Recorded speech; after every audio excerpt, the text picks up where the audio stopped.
This is the final frontier. This is the ultimate call.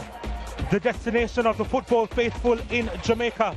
And now at its peak, we see two protagonists defined by irony. Because in one corner, a team with experienced heads seeking their first league title. In the other corner, the third winners of the Premier League, filled with youthful quality, looking for their third title.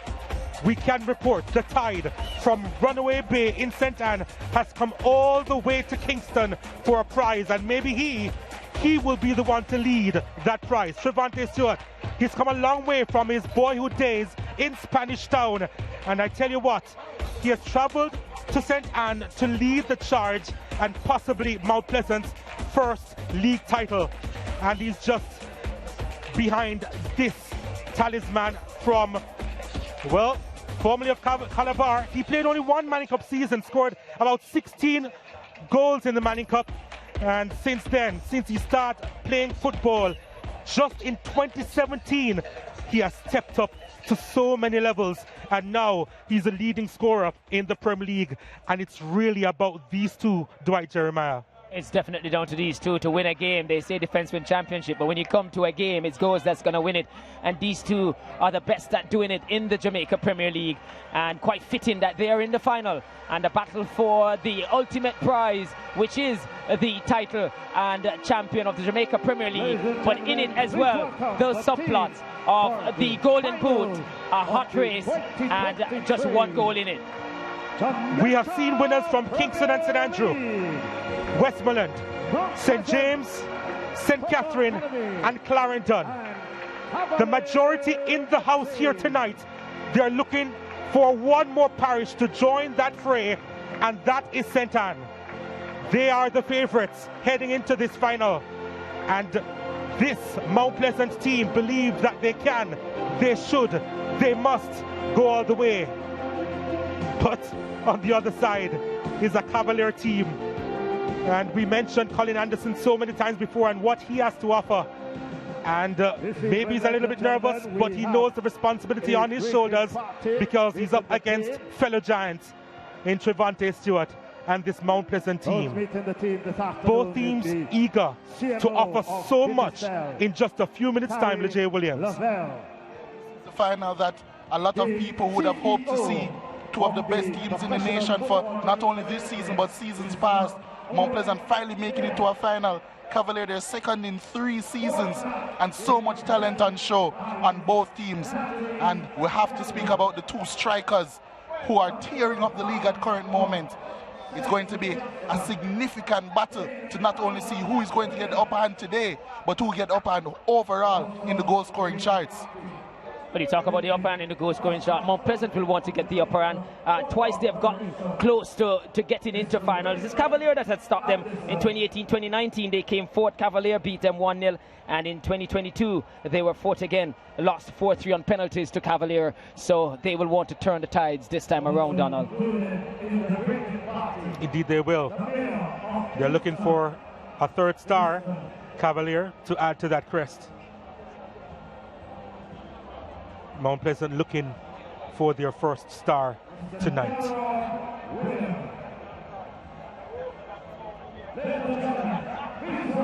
We'll now pause for the playing of the national anthem.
which man will meet the moment.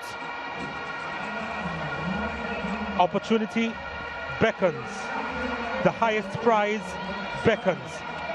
And these two teams are ready.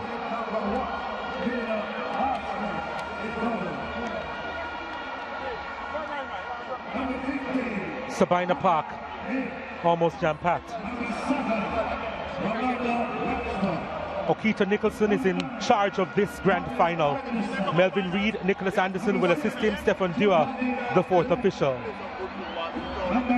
Kyle Ming, the captain of Cavalier on the left. Ladale Ritchie, the captain of Mount Pleasant on the right.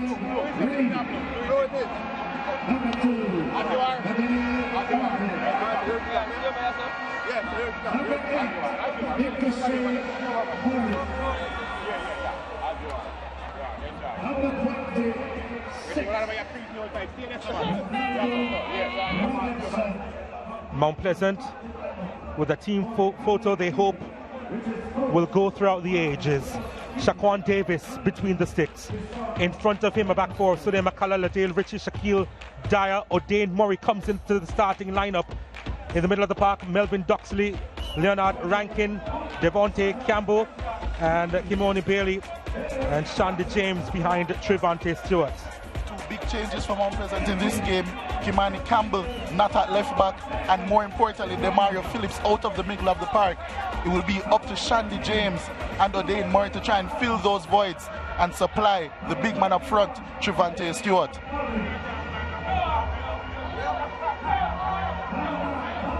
This is a Cavalier team as we know it.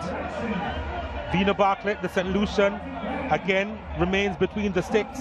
They have a back three of Gadale Irving, Kyle Ming, and Giovanni Leng. In the middle of the park, Christopher Ainsworth, Dwayne Allen, Adrian Reed, and Jerome McCleary. Up top, Ronaldo Webster on the left. Ronaldo Robinson, which is a bit of a surprise inclusion on the right. Colin Anderson, their leading goal scorer, up top. Yeah, that's a big change that you mentioned, Donald. Ronaldo Robinson being brought in, and Mount Pleasant are going to have to make the decision which pace they will have to forget about. But Robinson, has a lot of pace about him as well. We spoke about Kyle Ming earlier, and the way that they're going to organise themselves at the back to deal with the threat of Mount Pleasant is going to be important here tonight.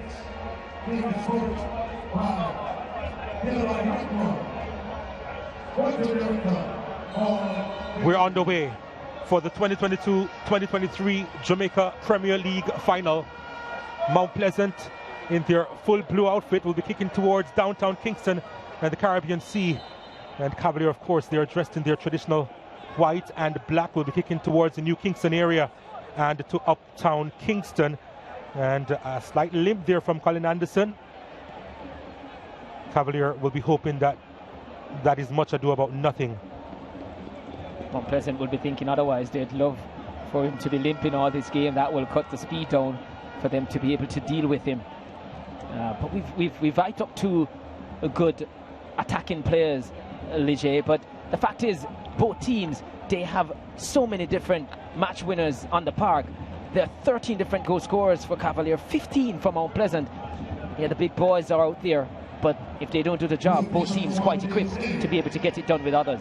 Yeah, big threat for Mount Pleasant could be even Leonardo Rankin, who had 3 goals in the playoffs so far, all coming from set pieces. So when a ball is there to be swung in, although they will be out without the creativity and the ball striking of Demario Phillips to put in those balls into the box, I do think that Mount Pleasant do have enough creativity from wide to make Rankin a huge threat in that Cavalier back line.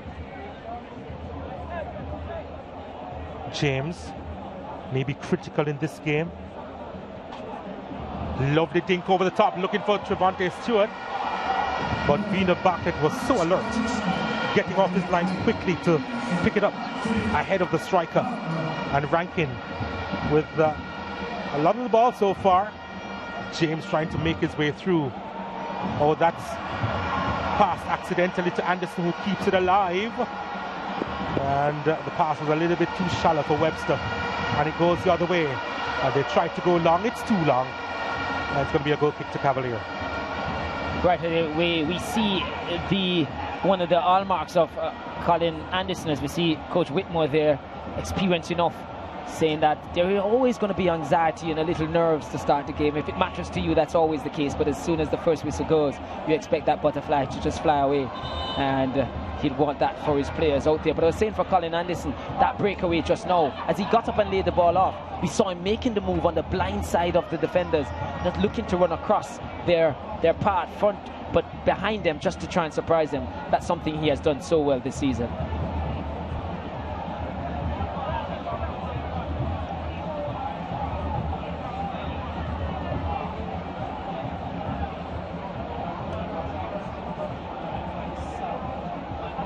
Bailey, he has some work to do on this right hand side. Usually a big game player, Kimoni Bailey, and that's why they acquired his services for Mount Pleasant this year. But this is Ronaldo Robinson, couldn't quite settle on that occasion. Shaquille Dahl making certain there at the back.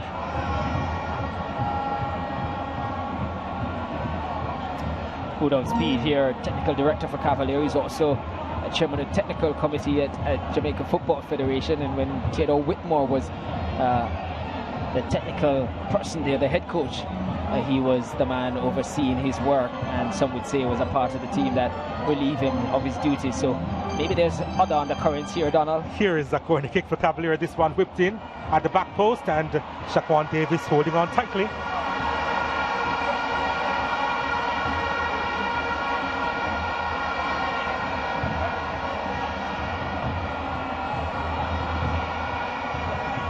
Murray to Rankin. Well, this is Murray rather, trying to force that one further up the park.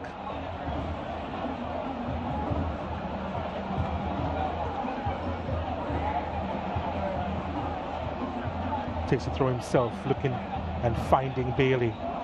Bailey trying to switch the play.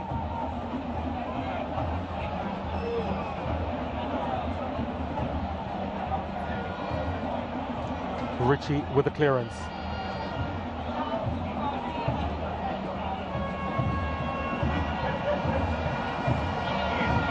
James and Bailey working together, and then it just moved away from Bailey. Safety first as far as the Cavalier backline is concerned.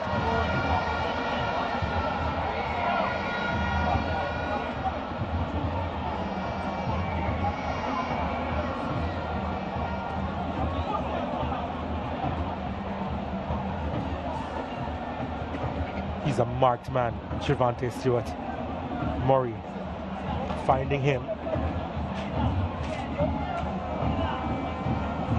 Stewart didn't have a whole lot of power behind it. He was looking for the far corner there, but there were no issues for Bartlett. Yeah, it's the type of player, he's really in a purple patch again, and he really scores his goals in patches. Does Stewart. I was looking for the shot there, really didn't get the space. Lovely ball played through, and the flag goes up. Risky way for Mount Pleasant to defend. I said that they need to defend transitions well. That was an artificial one created by Colin Ainsworth, but when the ball was played through, Ronaldo Webster making the run in behind was offside. But aging backline, this one for Mount Pleasant, and if they're going to try and play this offside trap, that's going to be a risky game over these 90 minutes. Risky indeed, but I think if they can get it right, I think what happened is that they have to time that step up, Leger, because if there's no pressure on the ball as a defensive unit, you can't step up. We saw Cavalier score 2 goals against Harbourview in the playoff with that same way, the goal in the first leg and the first goal in the second. The backline for Harbourview stepped up at the wrong time. McCullough trying to find Stewart. Shandy James working a lot so far in the opening few minutes here. This is Doxley. Stewart trying to hold off 2, and does. Looking for some support. He's going to the byline. He gets the corner kick. Good work from the striker. He started this game certainly up for it. Certainly looks like he's in an ominous mood, Trevante Stewart. But the danger man from this corner now is Rankin. Cavalier needs to be aware of where he's going to pick up his spaces. Usually makes that run to the near post. Let's see what Mount Pleasant has planned. First corner kick to Mount Pleasant. Here it comes at the near post. Brilliant! McCullough! He's done this before and has won titles for Portmore United. And now he sends Mount Pleasant on their way in this final. McCullough with the early strike in this grand finale. Mount Pleasant 1, Cavalier 0. One of the most versatile players in this Mount Pleasant team, asked to play on the left side today, having played on the right in both legs of the semi-finals, and was not picked up here. And the flick on, they were looking at the near post. He found himself in a pocket of space, and yeah, poor marking from Cavalier, and you don't give that to good players. And McCullough really accepted that right on his head, and no chance to feel for goalkeeper there. Just came off too quickly, and Speed conceded his first goals in the playoff here, and now will have to come from behind. Poor marking there from the corner by Cavalier. You cannot leave players who are that potent in the box with so much space. And Sule McCullough, Donald said that he has been here before. He has been a winner before, and he has certainly put Mount Pleasant in a position to be winners here tonight. Can they hold on? Devontae Campbell was trying to find Stewart. It wasn't the best pass forward. The question is, how will Cavalier respond?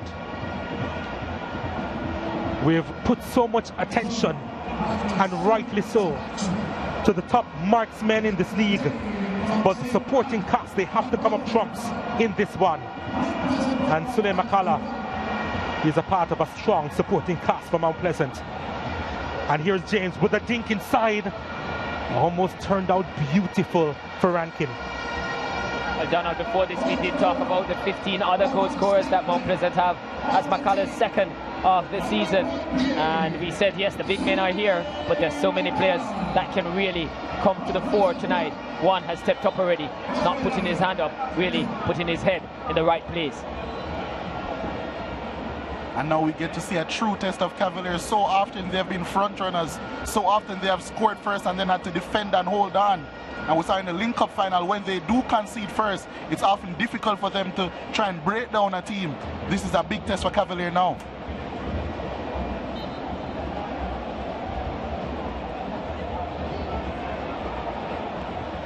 Shaquan Davis right behind this one. Hasn't been tested as yet. Has those long deliveries. On that occasion was looking for Stewart.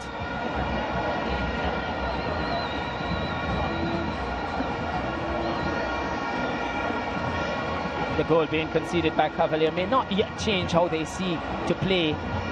The fact that they get very deep, 2 banks of 5, mainly of 5 and 4 and 1, but they're very potent still on the counter. And we see the fans here from Mount Pleasant. On my way up today, did come across a lot of them in centre and stopped at Priory where there's that pudding shop, and I got inside and they obliged in giving me the front of the line, but they're saying, we're doing you a favour, make sure you get enough energy for this one because they're up for it. These two teams, of course, met in match day 17. Mount Pleasant in that game started like a house on fire. I think they scored a couple of goals within the first 7 or 8 minutes of that one. Cavalier responded quickly in pulling a goal back. That match ended 2-2. So Cavalier, they're used to being under pressure against this Mount Pleasant team. George Davis in the house.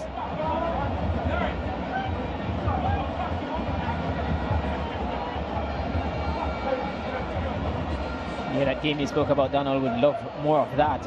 4 minutes and 6 minutes for Mount Pleasant ahead. Cavalier in 10 and 30. So after 30 minutes of the first half, it was 2-2.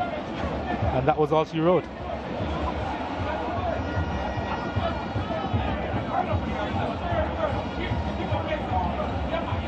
Dyer. The captain, Richie. And we can already see how deep this Mount Pleasant backline is setting up, not going forward and moving forward towards the halfway line like they usually do to really camp out on a team and pile pressure. They're fully aware of the threat that Cavalier posing behind. Devontae Campbell on the ball now. Looking for support in Shandy James, just manages to keep possession. Rankin.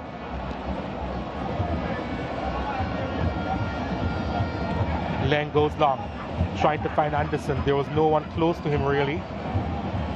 Cavalier will get it back. Murray. Robinson does get there. Ronaldo Robinson sweeps that one inside. Anderson is there.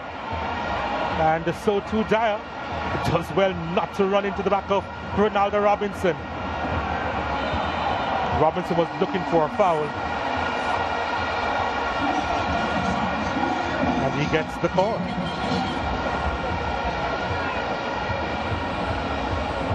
Dyer didn't need to give up that free kick on that occasion. He got away with the first 2 bumps. Just needed to stand his ground because Robinson had the ball. Couldn't stop him from getting it again. Just preventing him from turn. That's all he wanted to, or should have been trying to do.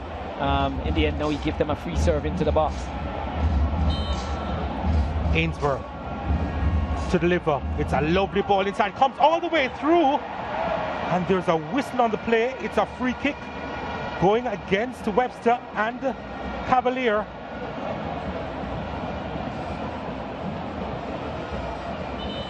Not sure if it also touched Webster's hand. You'll see on this replay.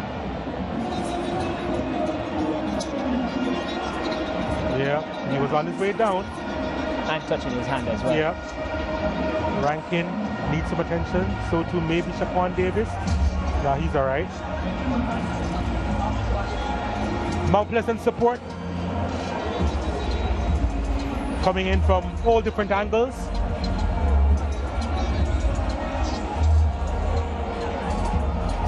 The academy also usually here to support their team, their players. Rankin isn't one to stay down. They seem to be a little bit concerned by it, but it really is a packed house and the majority here from Mount Pleasant. It's almost as if they came for a party. Well, Whitmore spoke when he played in the semi-final that he had to find a way to keep the Arnott Garden supporters quiet. So he knows the importance of the 12-man, and I think they really went all out. And they're not short enough resources there to really bust people and bring them here. Jermaine Thomas there, coach of Dunby Holden, and Vassal Reynolds, who is taking charge of some of the 15 players for Jamaica at the moment. 2 good friends of mine there, and they're enjoying this one. Did say they were going to come in and watch, and they're here. Not sure they're supporting any of these 2 teams, just looking for good football. We'll see at the final whistle.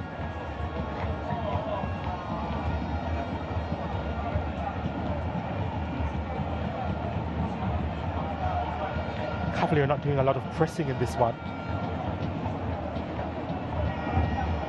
They do make their move on the halfway mark. Mount Pleasant, they have given that one up a little bit too easily. So too Cavalier in return. Yeah, I think it's very intentional by Cavalier not to press too high against Mount Pleasant because the centre backs are staying so deep. So if they were to press, it would create so much space in the midfield for Mount Pleasant, and that's definitely what they would want to avoid. Avoid giving players like Rankin and Doxley and Shandy James too much space on the ball, trying to constrict that space and defend deep and try and stop Mount Pleasant from progressing the ball as well as they usually do. You're right on that too, and another feature is that they did it well against Harbourview in their playoff, but Mount Pleasant is much quicker in attacking transition than on Harbourview, and they're more direct with their pass, looking to break lines. So you're right, they're going to stay compact because they still believe that they can hurt Mount Pleasant on the counter because they're so good, one of the best and quickest in attacking transitional play, and with smart runs, as we see here. The infringement, Doxley just having too much to do with the hand. Yeah, the former Cavalier player, Melvin Doxley. Certainly he'd want to get one over them tonight. Here is Devontae Campbell carrying the ball with him until he lost it. Shandy James with it now. Rankin with the possession, getting support from Murray, and Murray's ball is a little bit too wayward, so no issues for Vina Bartlett.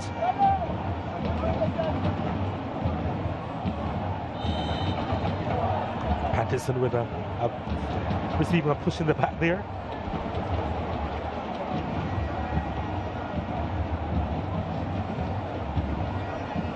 Not for the first time, Mount Pleasant giving away, I think, a very cheap free kick to Cavalier. J.D. White and the rest of the Cavalier bench looking a bit nervous. Sasha Neil Thomas here with his phone in hand, not taking any chances this time. Do you blame him? Devontae Campbell on the move. Campbell inside the area. Already he's been crowded out. Bailey to Rankin. Rankin to Stewart. Back to Rankin! Over the top. It was beautiful movement by Mount Pleasant. We spoke about the rotation of this midfield. Legay, you did mention it in your pre-game talk of this Mount Pleasant team, and we saw the evidence of it. Anderson will get there, but couldn't quite control. There's a foul from Webster. He's angry about the call. But it's a free kick to Mount Pleasant. That's an easy call, but as we look here, good link-up play coming to McCullough. Doesn't have the legs, as Whitmore pointed out, but he's a smart player, and he plays those link-up plays very well. Didn't get a shot off in the end, hurried a little bit, but yeah, you talk about him. He's been the player for them in this playoff with Stewart as well. Some 3 or 4 goals in the playoffs, but he's definitely a danger. Yeah, he's going to be a huge danger for Mount Pleasant, especially when he's arriving late from deep as well. It's not only set pieces where he's dangerous, and we can already see the patterns of play from Mount Pleasant. Kimani Bailey not necessarily involved in the play as much. We're seeing Devontae Campbell on the other side, on the left-hand side. He's the one driving with the ball and trying to create chaos. And then when he gets Trevante Stewart involved, that's when someone like Rankin or Shandy James arriving deep from the top of the box, those shots could be very lethal.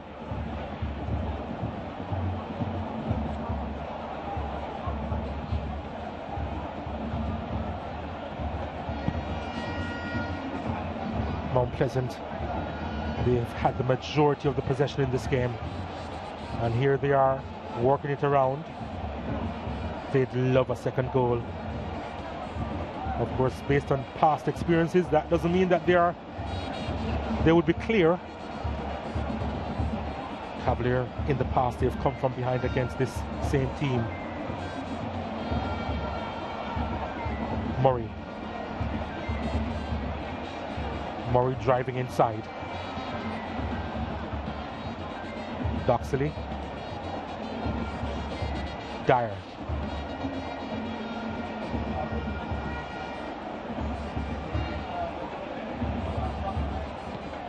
Trying to force that one through. Doxley. Colin Anderson barely has had a sniff in this contest. I think he's dropping a bit deeper to see if he can pick it up from deep and have a run at this defense line. If he can get into the pockets between the defense and the midfield for Mount Pleasant and turn and run at this back line, he'll have some joy. Anderson trying to flick that one on.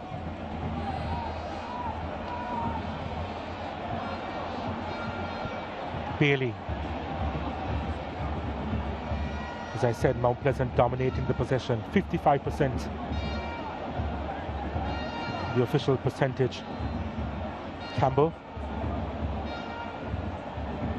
So Devontae Campbell there looking around to see if anyone's overlapping, but it's not going to be the same overlapping that we would see from Sule McCullough that we would usually see from Kimani Campbell. Yep.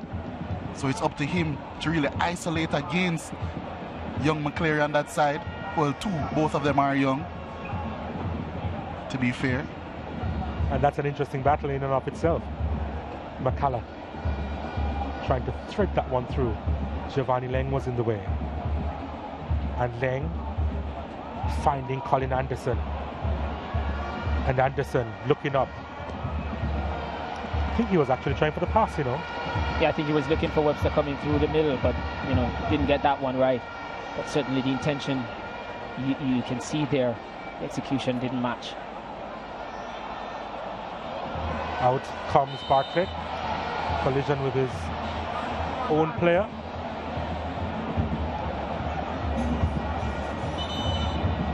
Both need attention.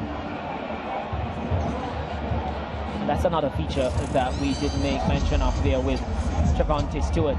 He's very physical in the box as well. He's not shying away from that. He's a big lad and certainly does not shy away from leaving something. I think he was part of the reason for that, just bumps the defender into the goalkeeper, trying to get some advantage there, whatever he can get. wanting to get a sight of goal to see if he can really draw a level with Colin Anderson. Ramesh in the house here for this Jamaica Premier League final. Valiant is beside him as well. Ramesh is a fellow Ardenette, by the way, just to put that out there. A lot of dancehall superstars over at the Campari stand. We saw Lali there as well, enjoying the football. Just the one goal in it, and it was scored by Sule McCullough, his second goal this season, and they are in a frenzy because of it. Yeah, just got away from Gadale Irvin there. Just that extra yard of pace. Stepped away. The reaction from Irvin just a bit slow. By the time McCullough met it, Irvin was just arriving at the spot, and that flew past Bartlett in goal before he could react. And McCullough rose highest of everyone, and no one would stand in his way on that one.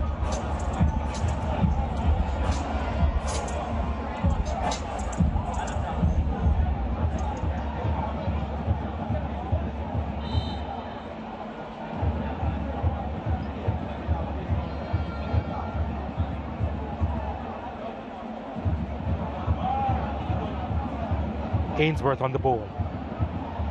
Christopher Ainsworth couldn't get by Murray.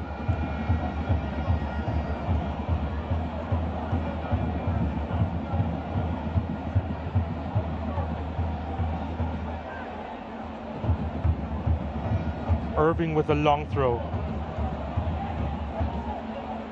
Murray keeps it alive. Comes out to Ainsworth. Flag went up. Offside against Cavaliers number 11. Cavalier are normally dangerous from wide areas. We saw Ainsworth there, as we see. Yeah, looked tight. It looks like he was in line with Anderson. Both looks offside for me. Yeah, I give assistant referee Anderson thumbs up for that one. I felt he got that one right.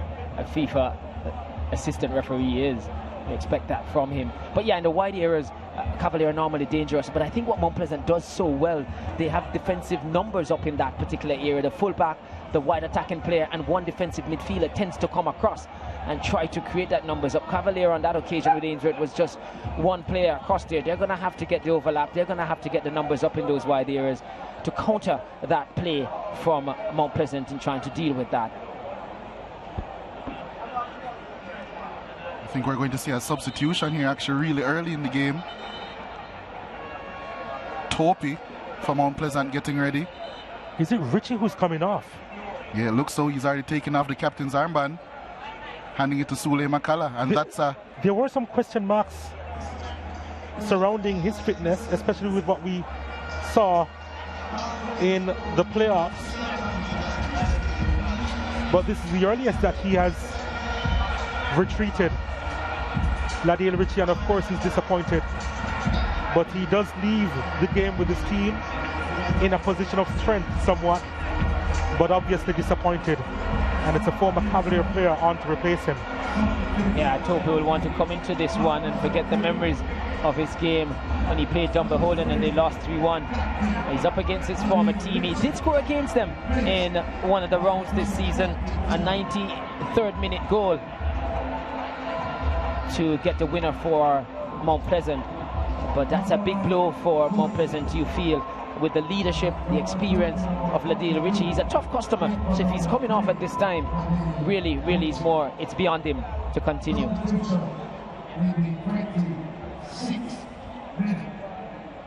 Big job now for Topi.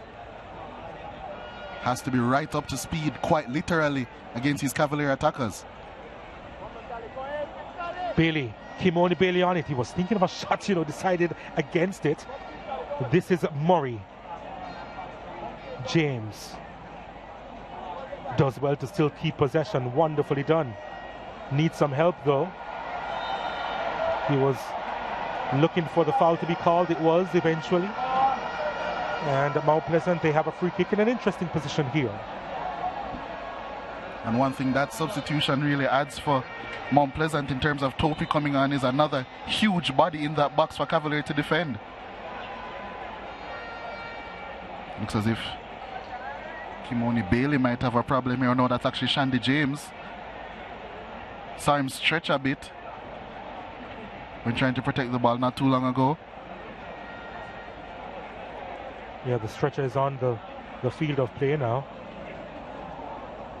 You hope it's not a deep groin injury, but they're looking at the hamstring. And that's not something that you run up so easily.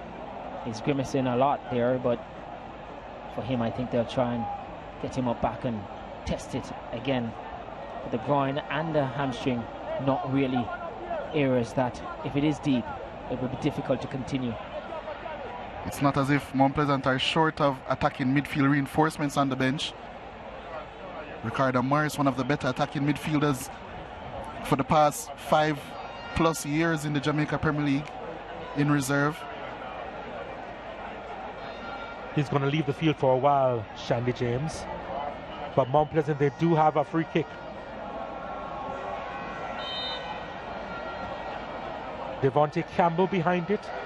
Kimoni Bailey also behind it. It's going to be Bailey at the back post. He was looking for Topi, you know.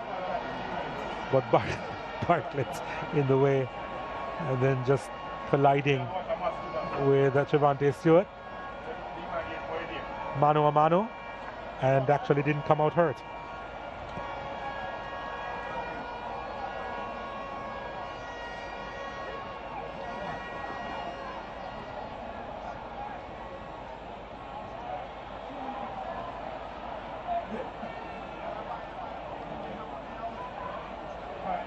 Irving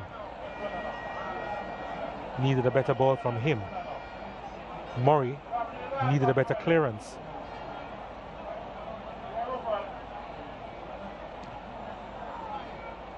A bit scrappy at the moment, but Mount Pleasant will try and settle now. McCullough. He gives the ball away cheaply too. Reed sends it out wide to McCleary. Reed sends this one looking for Anderson. Mistimed his run and his jump in the end. Couldn't quite read the flight of the ball there. Yeah, I did well in the end though to get a touch on it. He looked second best to get to it initially with two defenders there, but yeah, mistimed it. And maybe didn't have to attack it as he did. No. Neither of the two big men have really had a real look at goal. I've seen a shot from Trevante Stewart that he didn't really connect well with early in this one.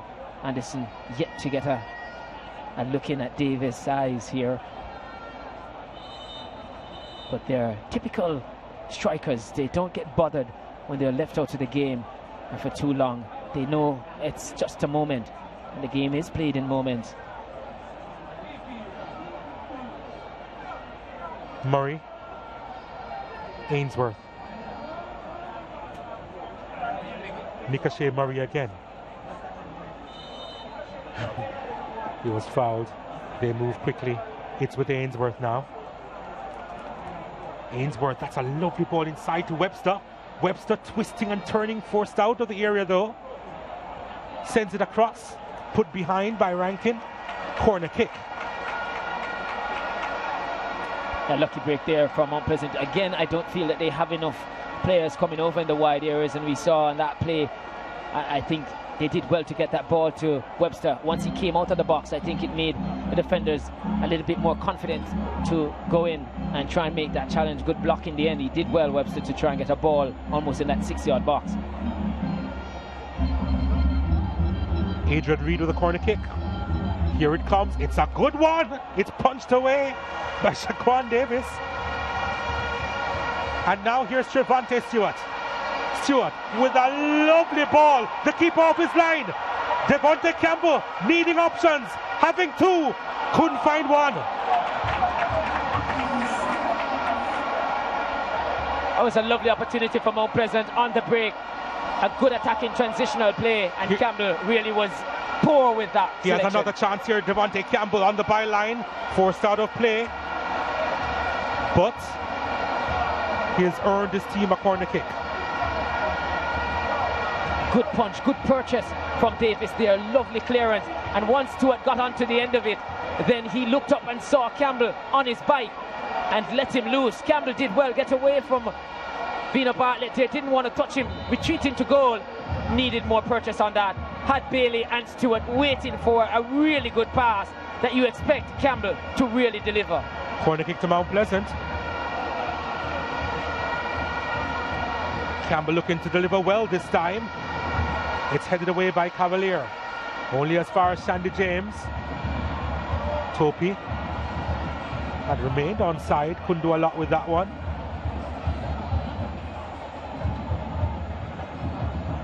And it's going to be a throw into Cavalier. Theodore Whitmore looking for a second trophy as manager. Whitmore, of course, would have won the Caribbean Cup as head coach of Jamaica back in the year 2010. This after doing so as a player in 1998 and 2005.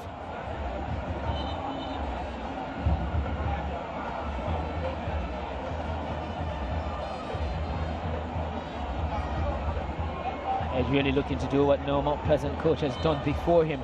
And Mount Pleasant, they've really gone through the coaches as well. 2018 when they came up, Dookie was in charge.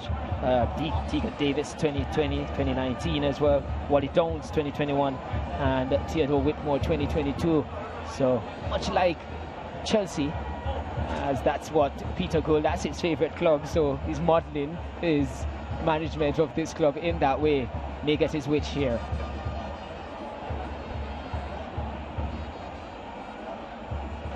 Anderson getting a footing, finding McCleary, getting the return ball from Anderson. Tried to skip by a challenge, but Jamoy Topi was alert. Here's Stewart on his lonesome at the moment, but he's still so dangerous. Trevante Stewart trying to get by Leng. Stewart rifles that across the face of goal, and Bailey trying to gather. Kept it well in play. Challenge from behind. Free kick to Mount Pleasant. I really want to see Mount Pleasant get a little bit more creative with the free kicks. They've been getting a lot of it in the playoff. I think they can be a little bit more creative in this final third. But you spoke about Stewart. Dangerous, whether he's on his own or he has company. And you saw the jockeying back there and trying to keep him out. But yeah, still find that space to get that ball across the box. Maybe a better option would have been to cut it back. But that flew across goal. There was no Mount Pleasant players who was looking to bust the net. Well, you said that Mount Pleasant Cavalier and the only team that's dangerous from transitional opportunities. Trevante Stewart showed exactly why you said that. Dwight Jeremiah, excellent on his lonesome as well. Big free kick opportunity now for Mount Pleasant. Bailey behind it. Campbell also behind it as well. The three-man wall set up by Bartlett. It is Campbell at the back post. Vital head away from Webster. The follow-up from Sandy James is well wide of the mark. It's a goal kick to Cavalier. India and I talk about being more creative. That wasn't a bad serving up in the box because Bartlett thought about coming for it at one stage, but he curled away from him towards that back post and he was praying for it to fall on one of his players' head. In the end, it did. Webster now fouled. Free kick to Cavalier now. Now it's time for them to try and put on some pressure on Shaquan Davis and company. Murray with the dink at the back post. Oh! McCleary! He timed the run to perfection, didn't he, the youngster? Couldn't get much of a header on it, but what a ball that was from Nicashe Murray. Yeah, Murray got that one, and McCullough would have been at fault there, and he was blessed or happy to see that that one went wide because he didn't go with the runner. The ball into the box at Peach, and the run from deep. Oh, that was lovely. That all it needed was a finish. Didn't come, but certainly one of the most dangerous moments created by Cavalier in this tie.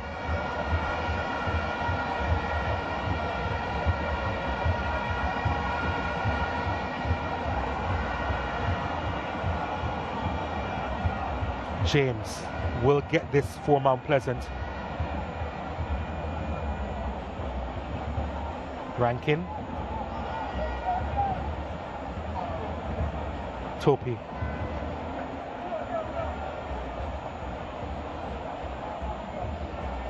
Docks to the inside to Stewart, who's collected this deep. And McCullough is on it. And Stewart is calling for it. But Campbell serves it up. And it was always going to be difficult for Bailey to get on the end of that one with a header. Trevante Stewart had vacated the box and that attack, so not too much to aim for, but Devontae Campbell still extremely positive.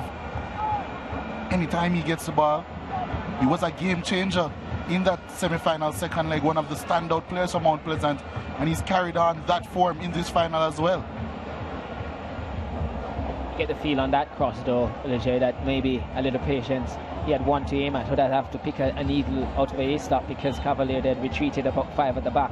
Maybe just to look for the support, hold the play up until he gets the arrival of other players on that occasion. But you're right, I love watching him on the ball. A live wire, and that tricky player as well.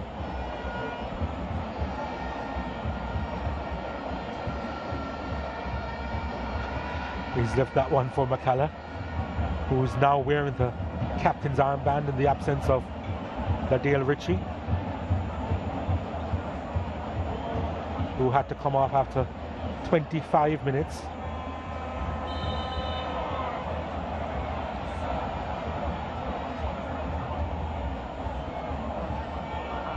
There he is. Ritchie has been in these situations before, but he knows how to win a title. It wasn't 100% fit. You can see the heavily bandaged thigh there.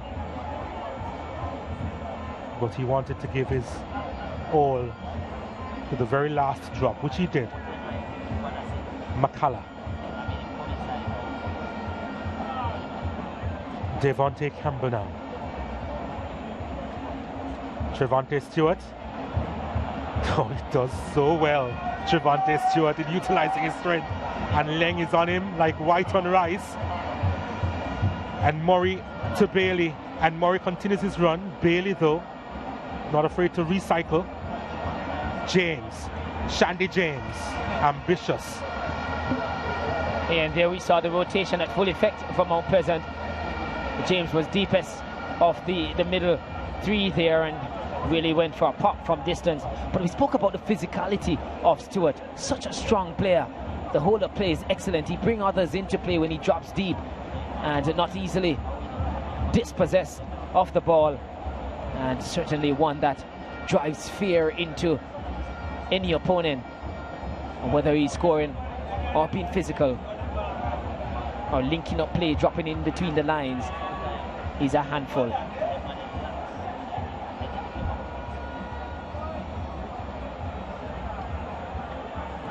Rankin. That's a lovely ball over the top. And Stewart, his shot was blocked. The flag had stayed down, and Stewart felt that he had a big opportunity here. Yeah, Mount Pleasant doing what to Cavalier what they normally do to team. How then could that line be so high with no pressure on the ball? Yes, it was from deep, but yeah, certainly that one. Replay there, would love to see that one again. But yeah, you're stepping up with no pressure on the ball. You have to get it right. But it's basic in football. No pressure on the ball. You have to drop.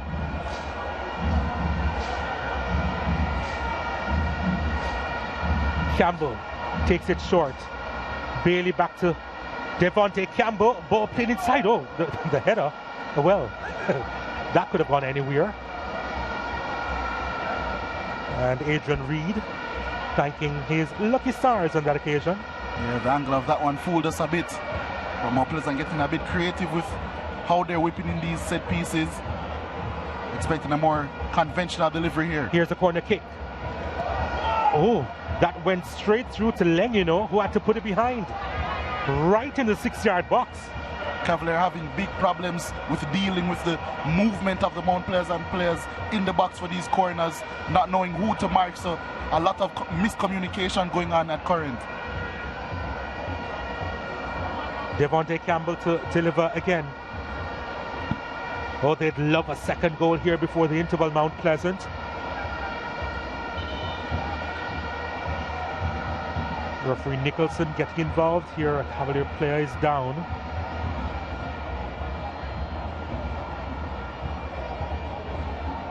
It's a really concerned, pensive look on Speed's face. He knows he's not dealing with these well. Defensively, he's got to get it right. Yeah, as Leger said, not picking up the movement of the Mount Pleasant players, but even so, getting on the ball. A lot of them, a lot of times, not really getting their heads to the ball.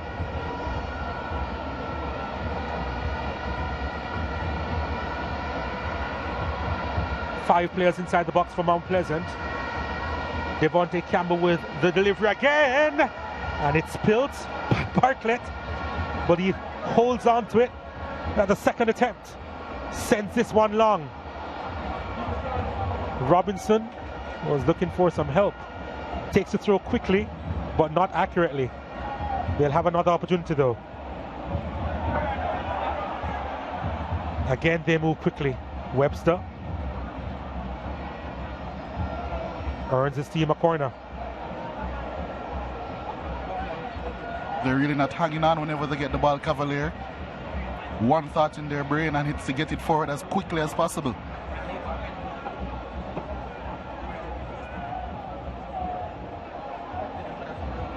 Well, he's snuck a yard right in front of the policeman. That's pretty dangerous. Anyway, corner kick. Not on duty, the police. Apparently not. Here it is at the back post, and Shaquan Davis comes out and holds on to it. Luckily, in the end, he's telling everyone else to relax. He's taking a time to relax himself. Got away with that one. Bailey, Doxley, Rankin now.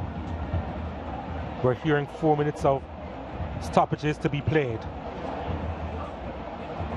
Rankin again with a wonderful ball out wide, but a little bit too hot to handle for Bailey. Rankin's such a smart player, I said. Doesn't have the legs to get about the park, but his positioning, his vision, and his execution of passes, so good. May not complete the game tonight, but certainly doing his part and putting in his shift to see if he can give them even some more lead going into this halftime break.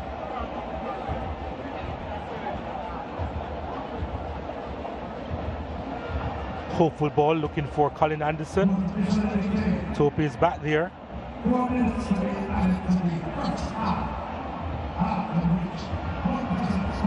Does well. Rankin looking to switch the play. McCleary does well to win it.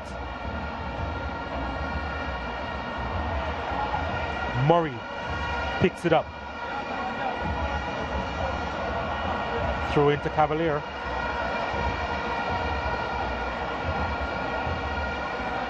Coach Whitmore, we can see urging his team to just calm down, stay calm. Don't be flustered here.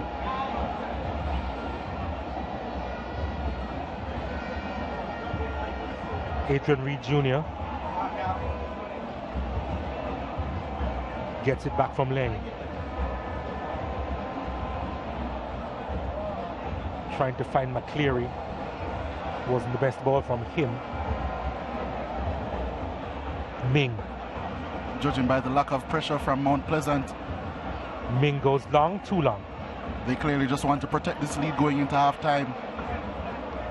I think that was the first time in this game in the first half that we've seen no Mount Pleasant players pressing any of the Cavalier centre backs.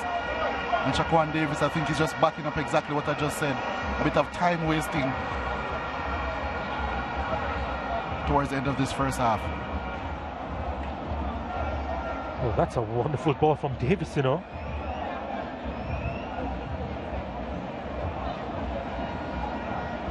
They move. Cavalier. Reed. Mount Pleasant with the possession again. James finding Devontae Campbell. Referee says play on. Doxley to Bailey.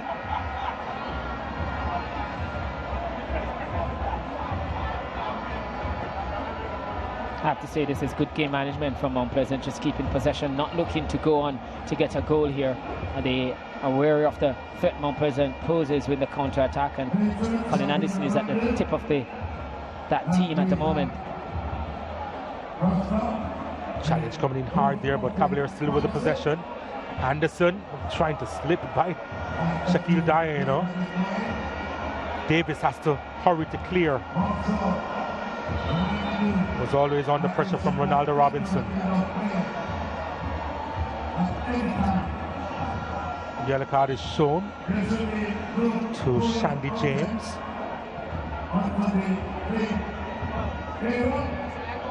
Goes for that late challenge.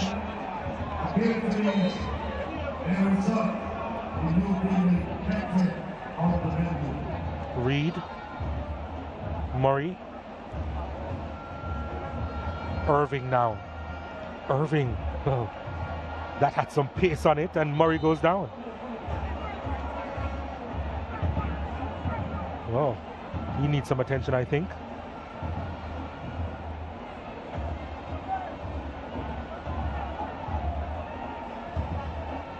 They just want him to get up because they suspect that the halftime whistle is going to come in a minute now. Doesn't want referee to add any more time on it, but also want him to get up before anybody comes on so that he stays on the park and doesn't have to come off. If the physio does come on, he would have to come off the park. Seconds remaining in this first half. Reed sends it across. It's headed away by Topi. Anderson trying to win that header. Davis holds on. That's the end of the first half in this Jamaica Premier League final. He wears the captain's armband now. He's leading the ship, the Mount Pleasant ship, to the promised land. They're seeking their first title, and they lead Cavalier by 1-0. He's been involved so far. He has not been involved as much as he would have liked, but he needs to lead the charge for Cavalier in the second half. Riddle Speed and his coaching staff, they have to talk it over, and they will in the interval. That's where we're at now in this JPL finale at Sabina Park. Mount Pleasant 1, Cavalier 0.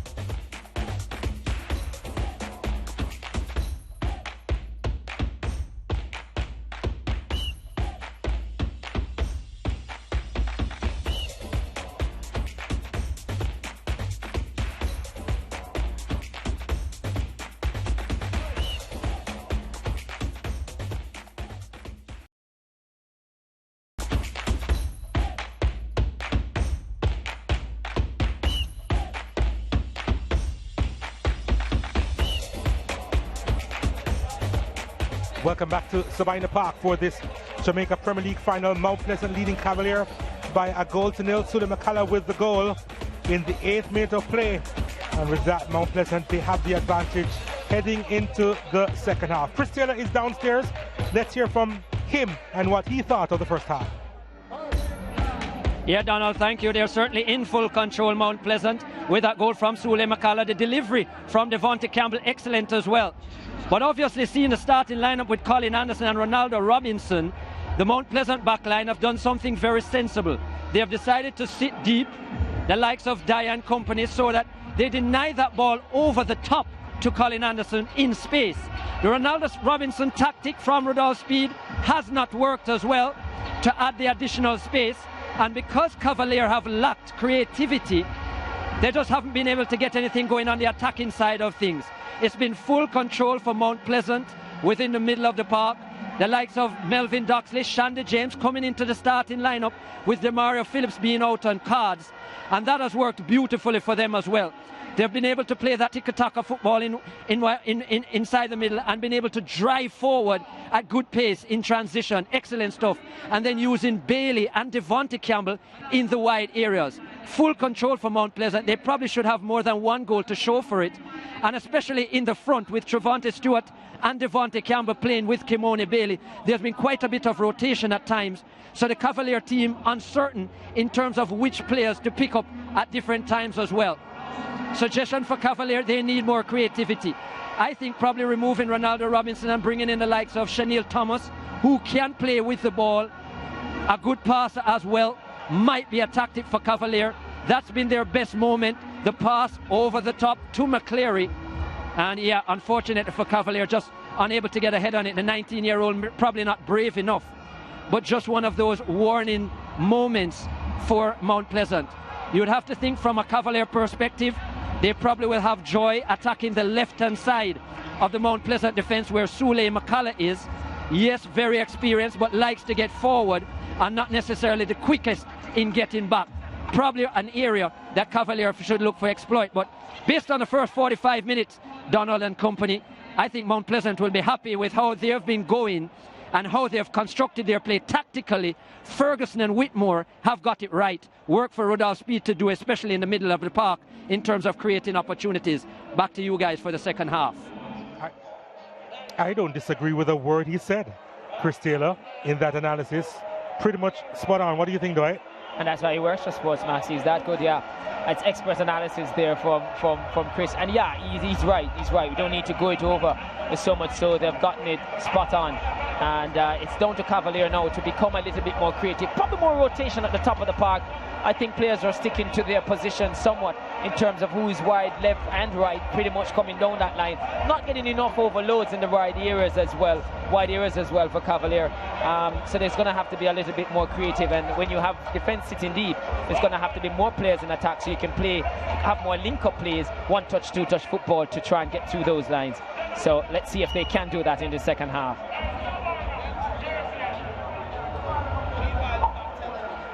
Crowd pretty much settling back in their seats. Sabina Park is about 95% full, I think. I know when we started you said, well, not quite up to the semi-finals in terms of the numbers. I think no, it is past it now. Yeah, yep. Most definitely.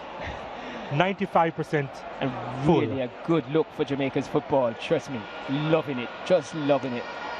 These are probably the only empty seats in the house that we're seeing now. But look at those standing. Maybe they're going right on the edge. Maybe they went for to get something to eat or to the restroom. So maybe they're getting back up there. Yeah, I think a lot of those people came down to see some of the halftime festivities. Yeah. A few artists gave a performance. You went over there? No. I'm a performer and I don't have to look at the performances. You don't support your fellow performers? But now it's back to the football performances. Let's see if Cavalier can get back into the game. Let's see if Mount Pleasant can sustain their wonderful game plan so far.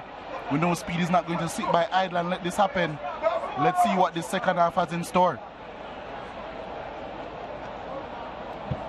If anything that we can say for Mount Pleasant in that first half that didn't go according to what they should is the fact that maybe they would love to lead by more than a goal. Second half is on the way here at Sabina Park. Mount Pleasant will be kicking towards the Crossroads area, the New Kingston area. Cavalier, of course, in their whites will be kicking towards the Caribbean Sea and to the downtown Kingston area. And McCullough, the goal scorer, is on it. Maybe we'll see a bit more pep in the step of this Cavalier unit. McCullough with some space to work with here. Ball played inside and Stewart couldn't quite control. And now here's Webster over the top looking for Colin Anderson. Anderson has Topi for company. And the challenge, you could see the challenge coming in from about a mile out. But the referee, I think he signaled for the free kick, right? Yeah, yes. Yeah, he did. Not for the first time. Another foolish challenge, I think, by Dyer in that instance. Colin Anderson had gotten the better of him pace-wise, but he really had nowhere to go but to pass the ball backwards. That's what you want, to shepherd him into a less dangerous area. But once he got there, he only had one thing on his mind, and it was to cut the big man down. And now he's gifted Cavalier a really good free kick opportunity to start the second half. Here's the delivery towards goal, headed behind by Topi. Oh, he's been involved since he's been on the park, Jamoy Topi. Yeah, both ends of the park. I think at one stage I saw Bartlett having a difficulty collecting the ball because Tupper was towering in front of him. So height at the back, vital. Ronaldo Robinson now on corner kick duties. Here comes delivery at the near post. Cleared away. And Trevante Stewart picks it up. Trevante Stewart driving forward. Trevante Stewart looking to beat a third, but the third was Ming. It was always going to be difficult. I think it Bessie. Long ball, but Davis is out of the area and does well. Yeah, good anticipation from Davis, but I think on that breakaway, Stewart did as best as he could. He cut across the defender that was chasing him to get him out of the play, but Cavalier had really positioned themselves well, and he ran into two more defenders and one of the best of the lot, Ming.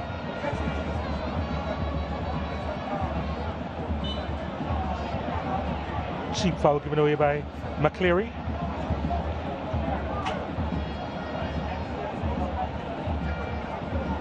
Sabina Park is such an intimate setting. Of course, the cricketers love playing here at the Mecca, but it's an interesting cauldron for football as well. The majority of the fans, of course, behind the goal, but still very much close to the action. Could, when you say cricketer, says including Dwight Jeremiah, who has played here, yeah, you could have included. Well, they are cricketers and they are cricketers, you know what I'm saying? Yeah, two pretty able cricketers in this commentary team only. Thanks for the bailout, Lijay. Here's Mount Pleasant going forward through McCullough, finding Shandy James now. James, again ambitious, not for the first time tonight.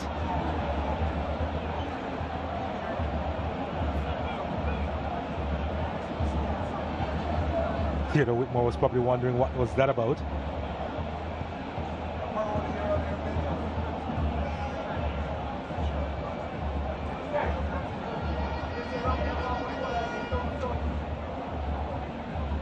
There's another goal in here, right? Surely. Late whistle on the play. Doxley was fouled.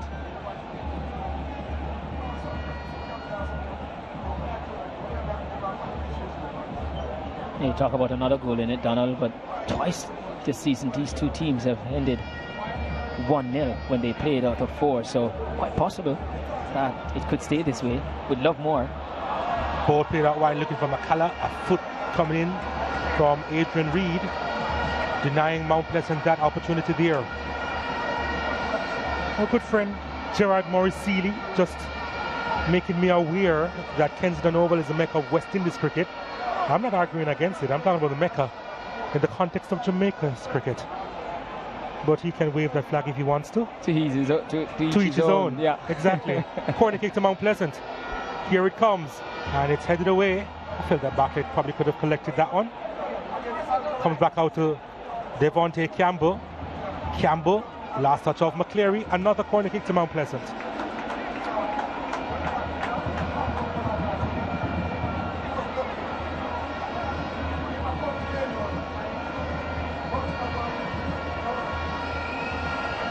What can they do with this? Mount Pleasant. This one, driven inside, had to be held on by Bartlett. There was a whistle on the play though.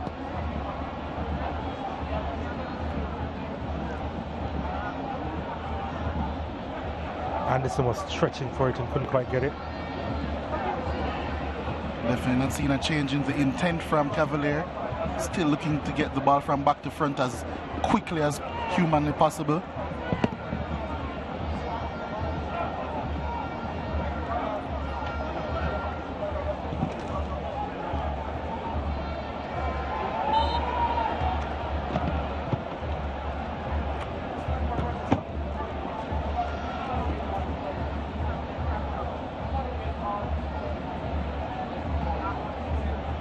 What plans does he have with our speed?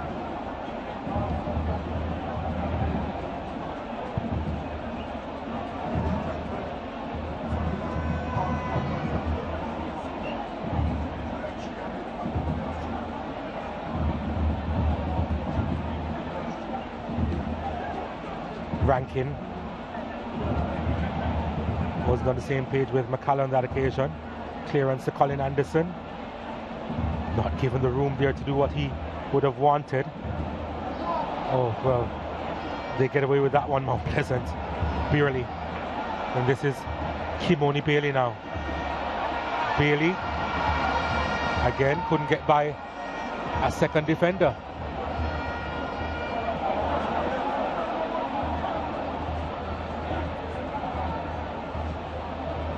Reed hasn't had the best game so far today. Ball over the top looking for Stewart. Bartlett right there. Webster. Fouled. Free kick to Cavalier.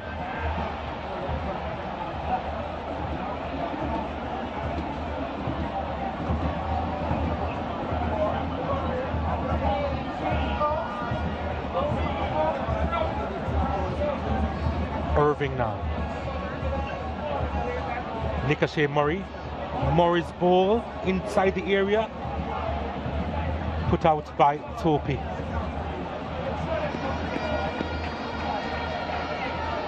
Leng takes a throw himself.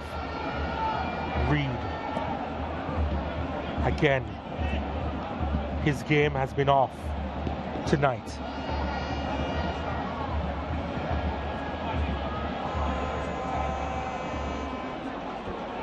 Normally coaches go to their bench in the 60th minute on the hour mark. I think Coach Speed may not pass that. If not, I would have expected him to go a little bit earlier because time is running here. Enough time still in the game, but I feel he needs to twist somewhat. Campbell. One thing for sure, we know that Speed isn't afraid to make the changes. But he needs to know the mentality of his players. Like even players who are having an off game, does he still keep them on in the hope that they can change it?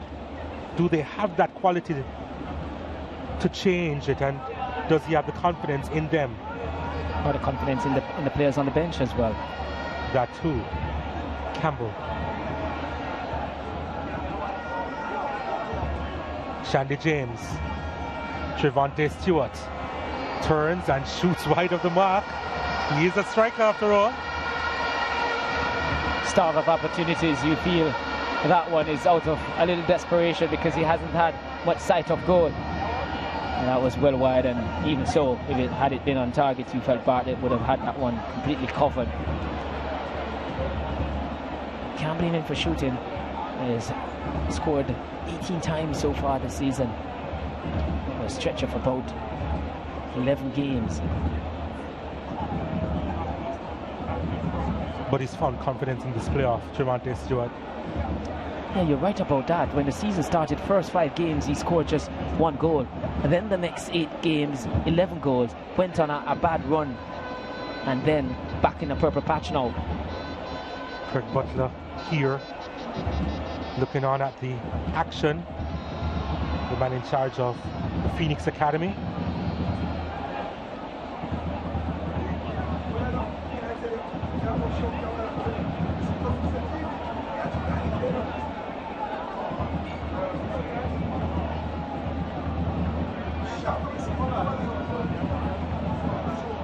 Anderson. Oh, he waited too long.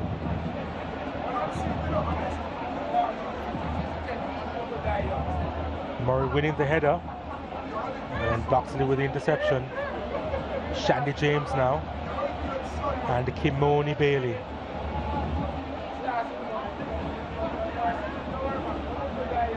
The service to the big strikers haven't been top notch from both teams, really. No, not at all. And just with that play, the thought has crossed the mind a few moments before this. I mean, Topi there, yeah, didn't control that well enough. But I've seen glimpses here that maybe that's the player that Cavalier might want to target somewhat and get numbers up around him once he gets on the ball to pressure him. Because he's coming in not with a lot of confidence. As we can see the drummers going, and no doubt who they're supporting, all clad in blue. And they're Chanel Thomas we see getting up off the bench. So yeah, he's been summoned. Looking to twist here. But Bailey on it. Lost possession. James gets it back. Ball sent out wide. He was more than thinking of the volley. He was going for it. Well, he went for it.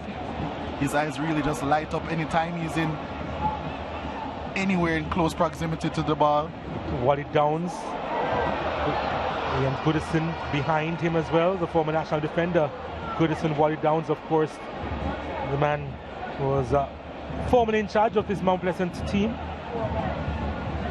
Well, he's been hassling and almost won the possession there, Webster, but his team does get a throw.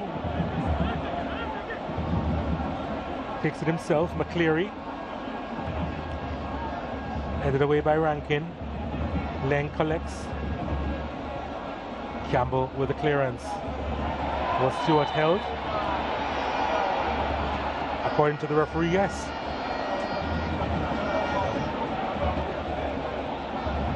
Second time Ming has fouled Stewart in the second half. Yeah, probably just following coach's instructions, stay tight to him. Well, that was too tight. I was almost replacing his jersey. And we can see a little headbutt there, just trying to throw Stewart off. But Stewart doesn't shy away from the physicality, and he'll bring it to Ming. It's a one to watch going forward here.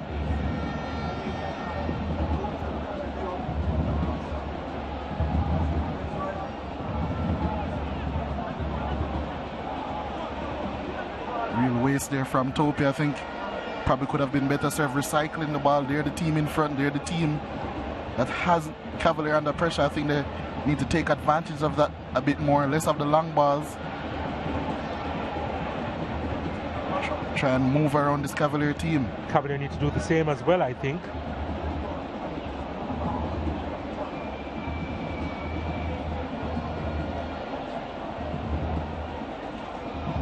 Both teams just giving up possession cheaply. And again, nicely done. Trying to thread that one through.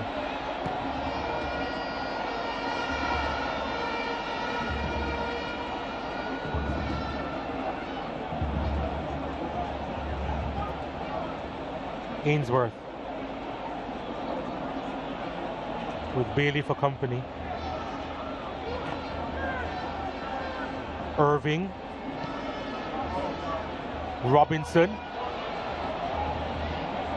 Reed was looking for the foul, got it. And it's Dyer again. I think we saw it earlier when he vacated the middle to go outside to really give some help. What he's not doing well is checking his run as he approaches the target. As a defender, you rush out, yes, you want to close down the space quickly, but as you approach those last 3 or 4 steps, you have to slow yourself and then get into your defensive stance. I think he's just rushing in. They say fools rush in, and haven't been beaten yet, but yeah, really giving up some cheap free kicks in the final third here. The saying is fools rush in where angels fear to tread. No, in football we say fools rush in. Full stop. And they get beaten. Okay. Yeah. Yes. So, as most friends, my name is Jeremiah, not biblical on this occasion. You know, yeah. I expect you to live up to the name. Certainly not to lament. Certainly more pleasant, isn't lamenting. To Cavalier, Kadale Irving behind this, the 4-man wall set up. Irving straight into the wall.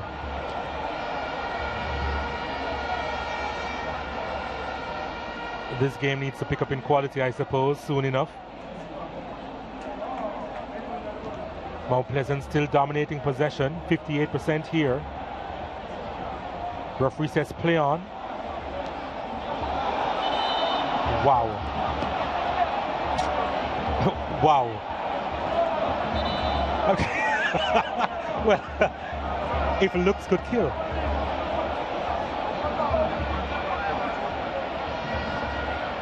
Shaquan Davis almost created history for me. That would have been the biggest blunder I'd ever seen. But it's a corner for Cavalier. Nicashe Murray to take this one. Cavalier still looking for that equalizer. 6 players inside the box. Leng misses that one. Well, it was well over his head, to be fair. Reed gets it. Forced to go wide.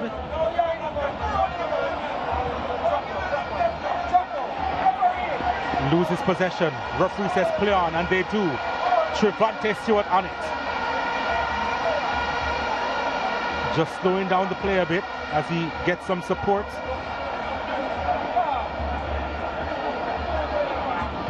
I think Devontae Campbell went ahead of him and was begging for that pass to go through that half space so he could run onto it and cause some damage. So, yeah, we don't want to repeat the language here, but he's definitely telling Davis to just use your head a little bit more for me. Please, just be a little bit more stable. But I think there's something I want to point out here. I think 3 times I've seen Topi with a defensive header getting it wrong. Here's Shandy James trying to play that one through to Stewart.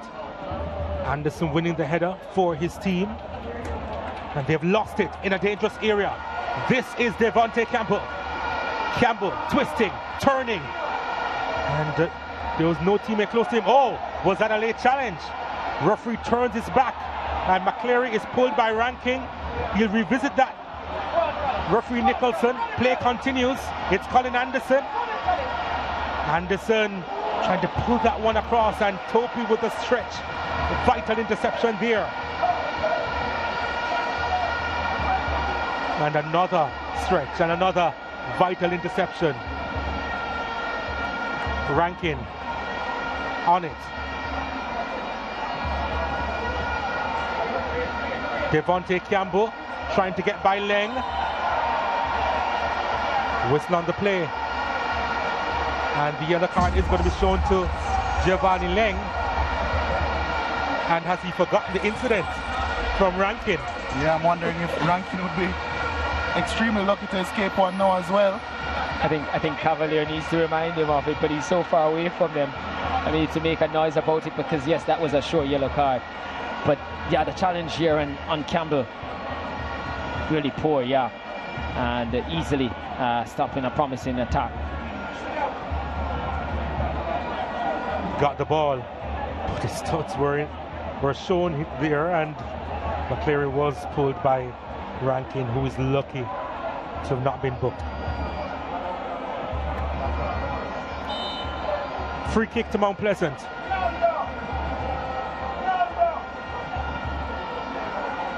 Campbell delivers inside, and it's over the top. It was McCullough again. Yeah, really not picking him up, not really dealing with him well, Cavalier. That was a good opportunity again. Just lost his marker. Has that ability, arriving late too, running from deep. So it's always difficult when you zonal mark because you're static and the player is running onto you and you don't get that leap, that ability to stop them. Interception by McCleary. Oh, nicely done. McCullough will hear about that for a while. Here they come. Cavalier. Robinson. Thinking of a shot. Takes the shot. It's high and wide. We saw something similar from him when he was representing Kingston College a few years ago in the Champions Cup final at the National Stadium. He was close to pulling it off again. Yeah, certainly close to it. And again on the weaker right foot. Similar, just a little bit further out when he did it for Kingston College. I think you and I had a bird's eye view of it on the call on the day. It was spectacular, deserving of winning that game. And that, yeah, looking to execute again. Not too far off, but that's warning signs from him.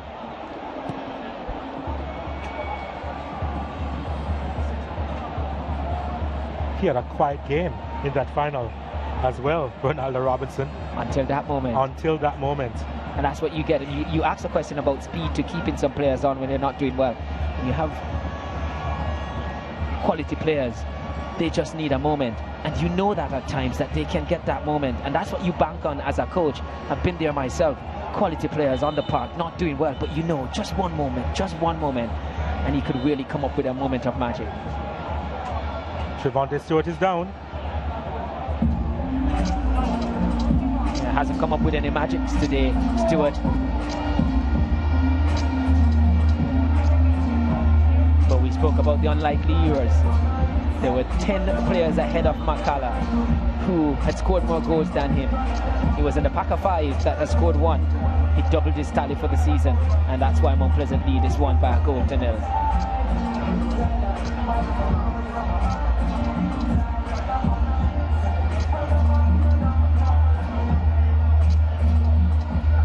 Massive crowd over at the Campari party stand.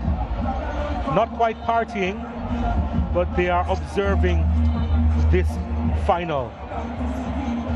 It's been a treat so far.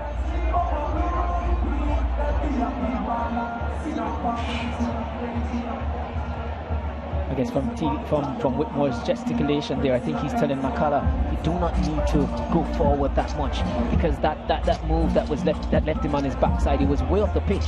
Luckily that Mount Pleasant had players behind here. Whitmore doesn't want him to vacate that space down the line. You're leading as well, so he's saying to him, just keep behind the ball for the most part. Pass into your most creative players in the middle of the park. Let them do the work. And I think it'd be wise to do that. Tafari Bygrave there amongst the substitutes warming up. George Davis, I'm sure, is explaining the ins and outs of football to Simone Clark. Yeah, well, I'm sure she knows her football. I'm pretty certain she knows her football. Good to see them out and about. First substitution now by Cavalier is going to be Nikashe Murray, making way for Chanel Thomas. That's definitely an offensive-minded change. Indeed it is. I think we're going to see more of probably a 3-4-3 diamond now. We're going to see Adrian Reed playing right in front of the 3 defenders. Wing back stay where they are. Chanel Thomas playing a little bit behind what would be a strike trio. Same one which started the game.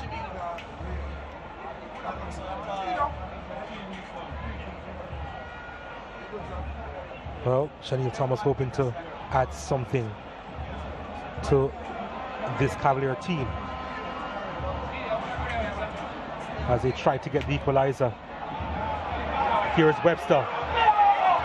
It took so long to find Anderson, but play continues, and they're appealing for a challenge which may have taken place on the edge of the box, and the referee says so, or just outside the area. But what sort of card will the referee dish out here? Was that a clear goal scoring opportunity?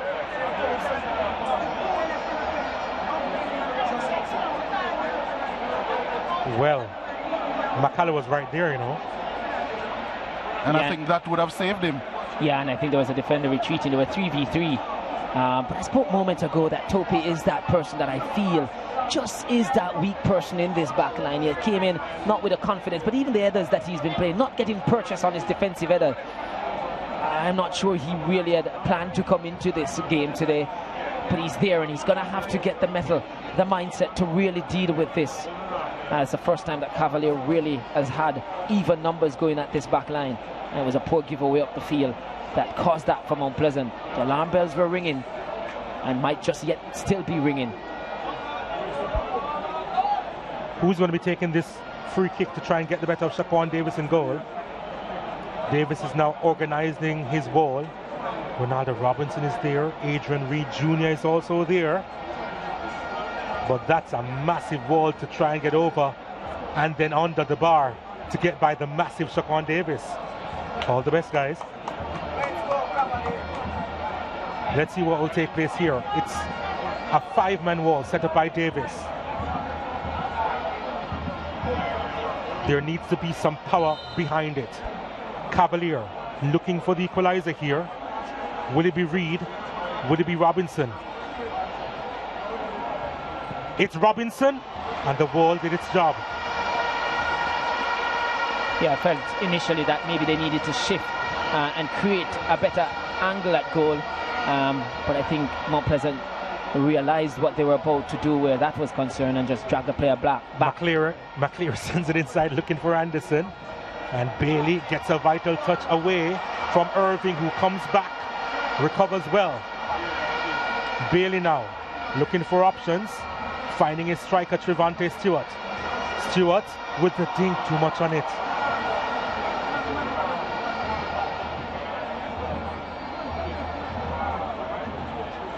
McCleary.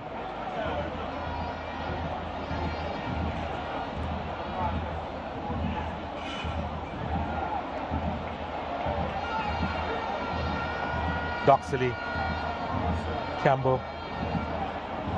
Theodore Whitmore is absolutely animated on the sidelines.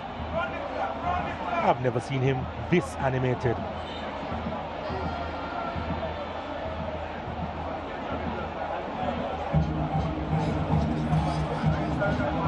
Oh, yeah, all of them are bumped. Actually getting the rod from Whitmore. I think they're again saying to him, you need to stay in the middle of that park. You need to be central. Where were you on that play just now on the break? You are expected to be in that middle there to shield this back line. And maybe with the coming in of Topi, you wanted that shielding himself and Rankin. Rankin does not have the legs to be there. He wants Doxley to be that man, to be ever present in front of that back four. 6-3-1-0 KE Toyota Axiom. You need to remove your vehicle. That's 6-3-1-0 KE Toyota Axiom. Certainly Whitmore wouldn't want to give it away here. It's a tight contest. And if Cavalier were to get a goal, you feel maybe the tide would just change. The old cliche in football, goal, what a goal does. Goals really make a huge difference.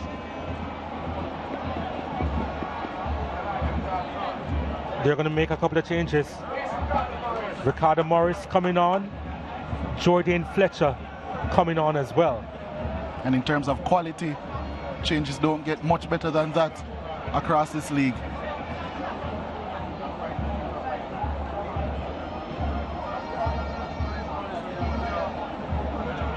One of those substitutes, Ricardo Morris, has won this league on 2 occasions previously.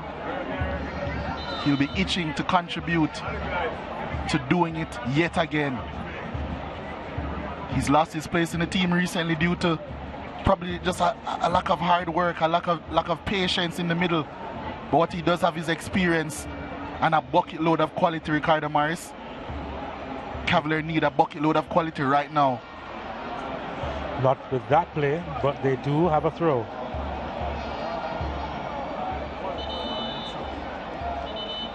They have 15 plus minutes here to get something, to get at least a goal. Mount Pleasant, I think they're holding off on the change until after this.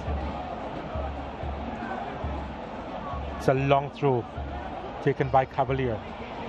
He tries to hit it on the volley. Reed didn't make much of a connection. And the 225s clash. Shandy James earning the free kick. And now the changes will be made. Devontae Campbell, his day is up. Fletcher will replace him.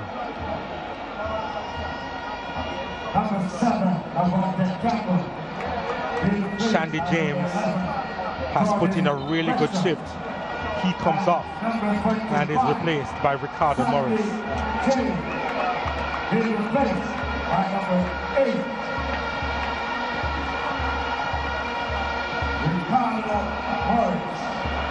I think what Theodore Whitmore is suggesting here with these two substitutions is that not about looking to keep what he has in terms of putting reinforcement in front of the back line. He feels if Doxley is disciplined enough to stay in there, he feels the next goal. He wants to defend this by getting another goal. And sometimes, often they say again in football, the best form of defense is attack, and give Cavalier a lot to think about going the other way.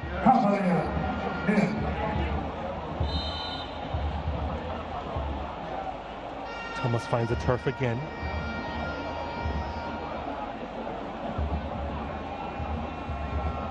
Cavalier needing to show a little bit more urgency here.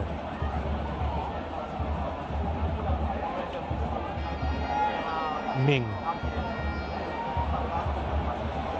Well, urgency and quality. Trying to go from back to front a little bit too quickly there, too direct with their play. There isn't much in terms of midfield for them to work through. So I think that substitution taken off Nico Shane Murray was with those long balls in mind. But at what cost? And needing quality with those passes as well.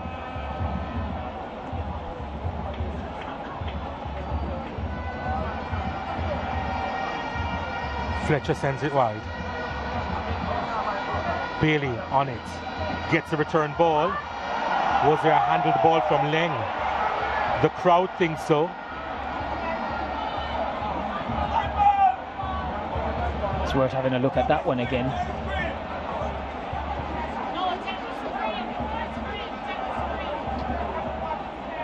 No. Not conclusive on no. that one.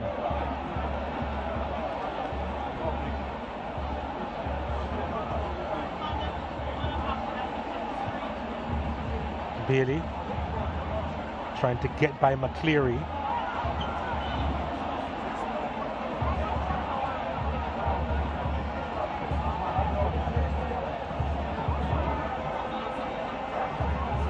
Leng with a long throw.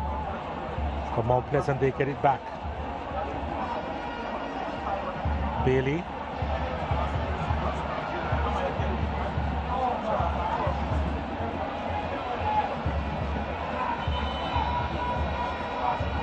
Well, as it stands, Colin Anderson is set to win the Golden Boot this season, but he's on the losing side at the moment.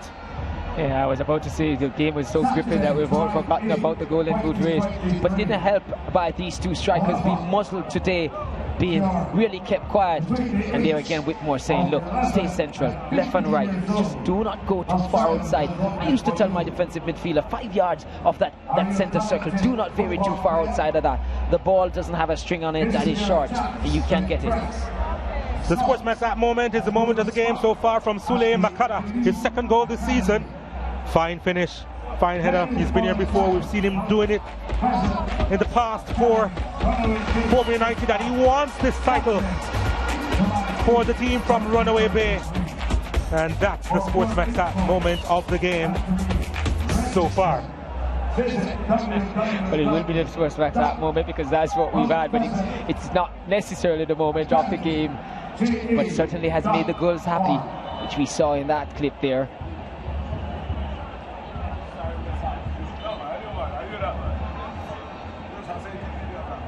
McCullough. Stewart trying to win that one, but illegally so.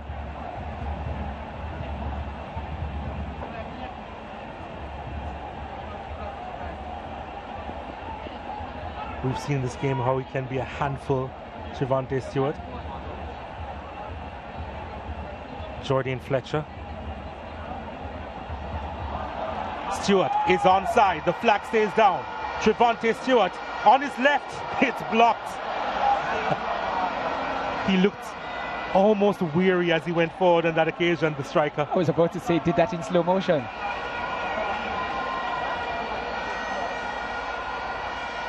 Morris. Ball played inside to Trevante Stewart. And too much of a second touch there. No issues for Bartlett.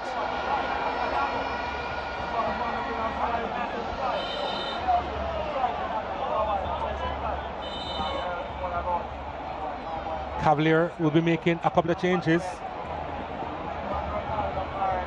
Ronaldo Barrett coming on, Dwayne Allen also coming on for Cavalier.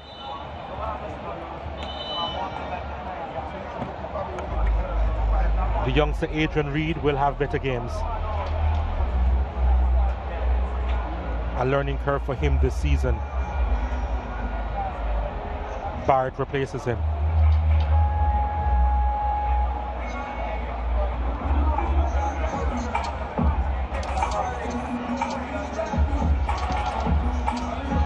While those changes happening,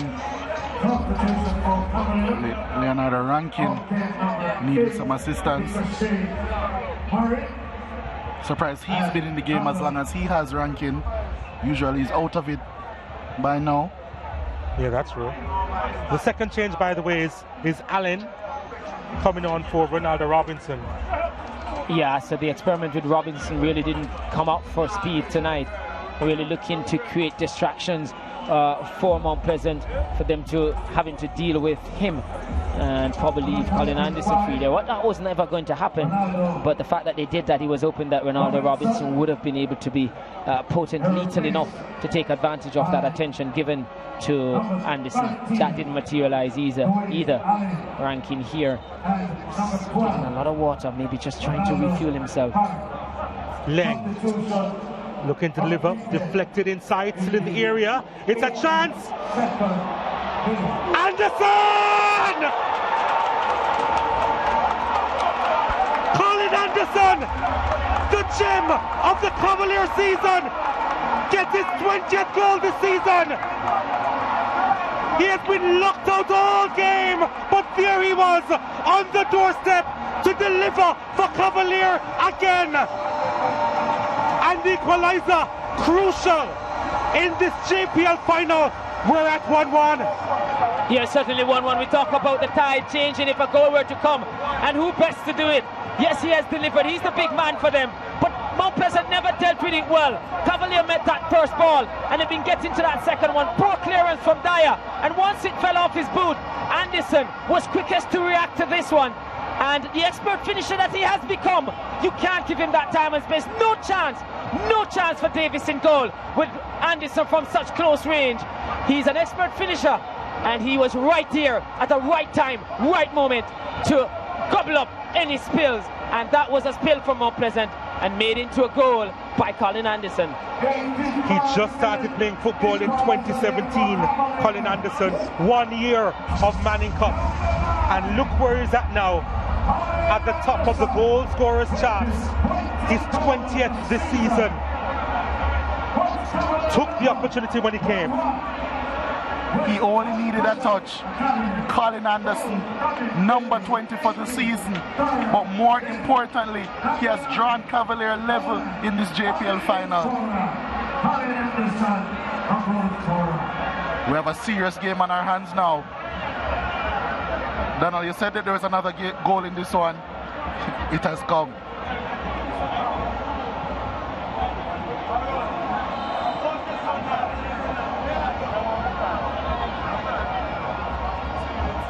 Mount Pleasant, they were close. Approximately 7 minutes away. And it's been years ago that their skipper had to vacate the field in Ladale Ritchie.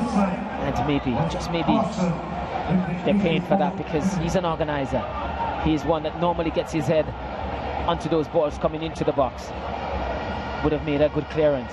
Not there. And he can't do anything to affect this game. So it's as we were at the beginning. They must both go again. Ball over the top again, looking for Anderson. Anderson has some support and gets it. He fires that one straight to Shaquan Davis. Ainsworth with the effort here. The game is stretched now.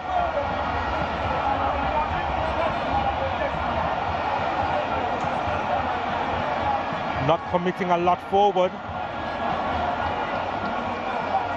They don't want to be caught on the break again, Mount Pleasant.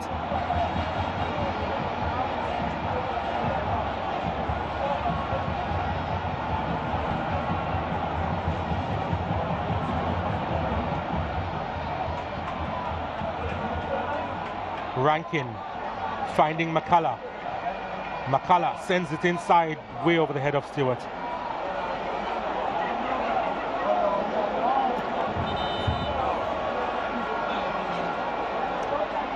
Well, he has to go again with more on his team, because this man has dragged Cavalier back into it. So often this season he has been the man that they have turned to. And McCullough has company in tonight's game. He's not the lone goal scorer. Colin Anderson has joined him. But where will the winner come from tonight? Trevante Stewart is yet to have his say. Will he?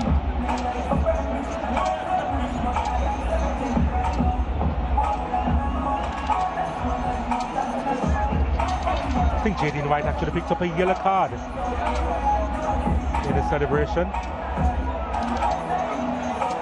of that Cavalier equalizer.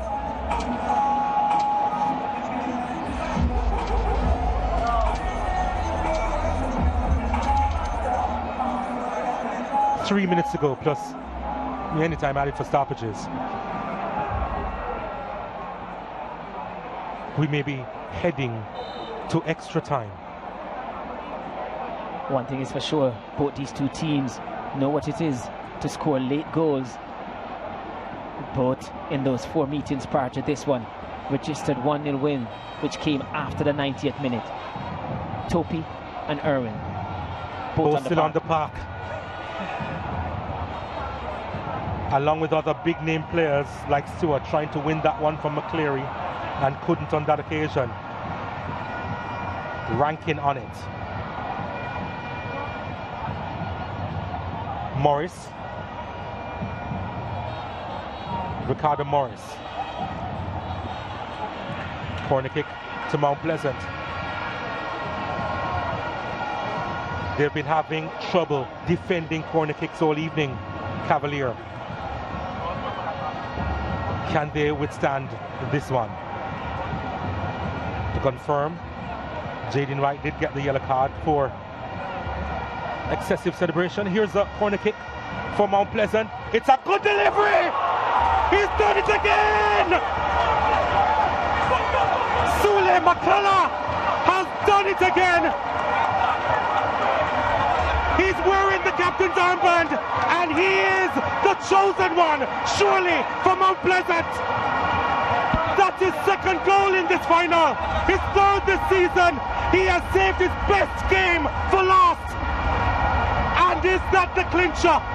Is that the one to give Mount Pleasant their first title? Well, for Cavalier, it's deja vu, almost a mirror image, a replica of the first. He rose eyes, and no one, just no one would get into his way. That run to the near post, perfectly executed by Morris, right on his head at that near post. Colin Anderson trying to do his best to keep company with him, but McCullough says, I stand alone, I am the man, I am the skipper here, and he has made the Gulls happy the second time around. I don't want to think what he might get for that, but certainly he is the man, and a big moment for him. He took over the captain's armband midway through the first half after scoring the first goal, and in the second half he has led from the front, and for that corner kick he rose highest, he wanted it most, and he has fired Mount Pleasant into the lead yet again with his head.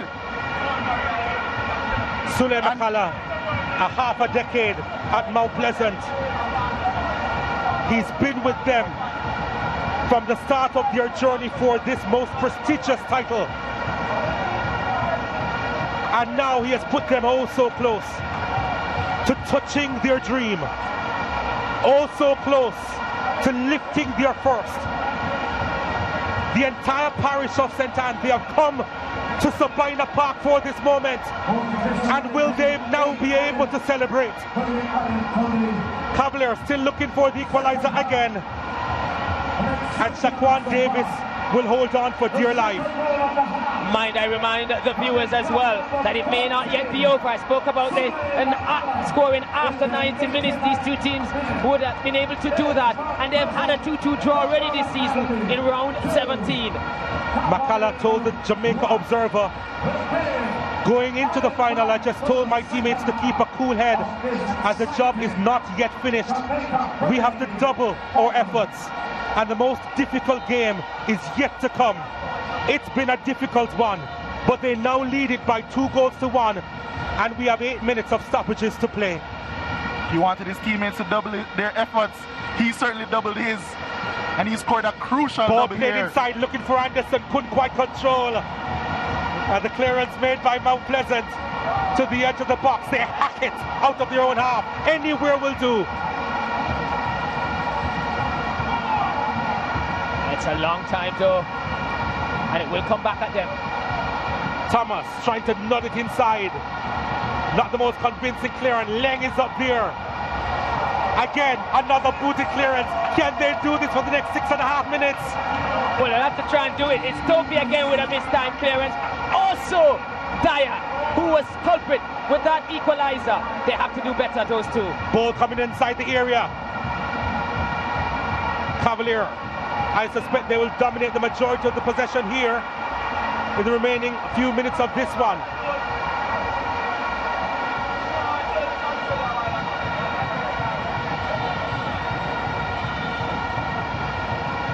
A change is going to be made by Mount Pleasant. Last season's leading goal scorer is set to make his way onto the park for Tristate Stewart. He ends this campaign without adding to his 18 in this final, but he has been their most valuable player, Tristate Stewart, and he takes his rest for the season. Yeah, certainly the most valuable player, and a riches, a luxury that you can bring on last season's leading goal scorer for the man in second place this season. That was a tactical move from... He goes long, he goes over the top, Rankin, that would have been spectacular. It's on a knife edge, Donald, it's on a knife edge. They're celebrating, Cavalier, praying, hoping, sending their prayers up. I'm not sure there's a courier service quick enough to take it to the ears of the Lord, but who knows. Cavalier looking for the equalizer still. It's with Ronaldo Webster. Webster can't get by two. Bailey again will hack it upfield. Atafur or Ricardo Morris will have it now. Bygrave making a run inside the area. Morris will slow the play down. Smart from the veteran. We said that he knows what it takes to win. And it's something like that winning that falls there. Oh, they're 5 minutes away now. They are ecstatic. You say he knows to win, he also knows how to be a good cheerleader, and he's really getting the stadium rocking, because the Sea of Blue is really going at it here. Mount Pleasant, they have 11 on the park, and they're dominating there, but they're also dominating the 12-man position in the stands. Eating up a few more precious seconds. Fletcher has done well.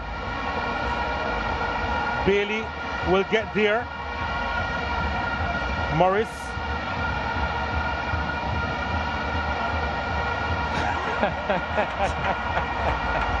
I tell you what, Bailey has come into review here. Hasn't been the most prolific or going forward, hasn't really added a lot attacking wise, but I tell you what, he has done his job. Started out on the same side as well as Ronaldo Robinson, had to play a little bit deeper to deal with that threat, and in this game has really helped out the full-back.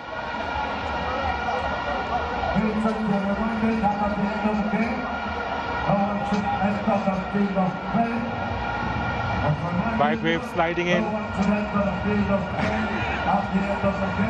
It's a free kick to Cavalier. They have 3 minutes to hold on.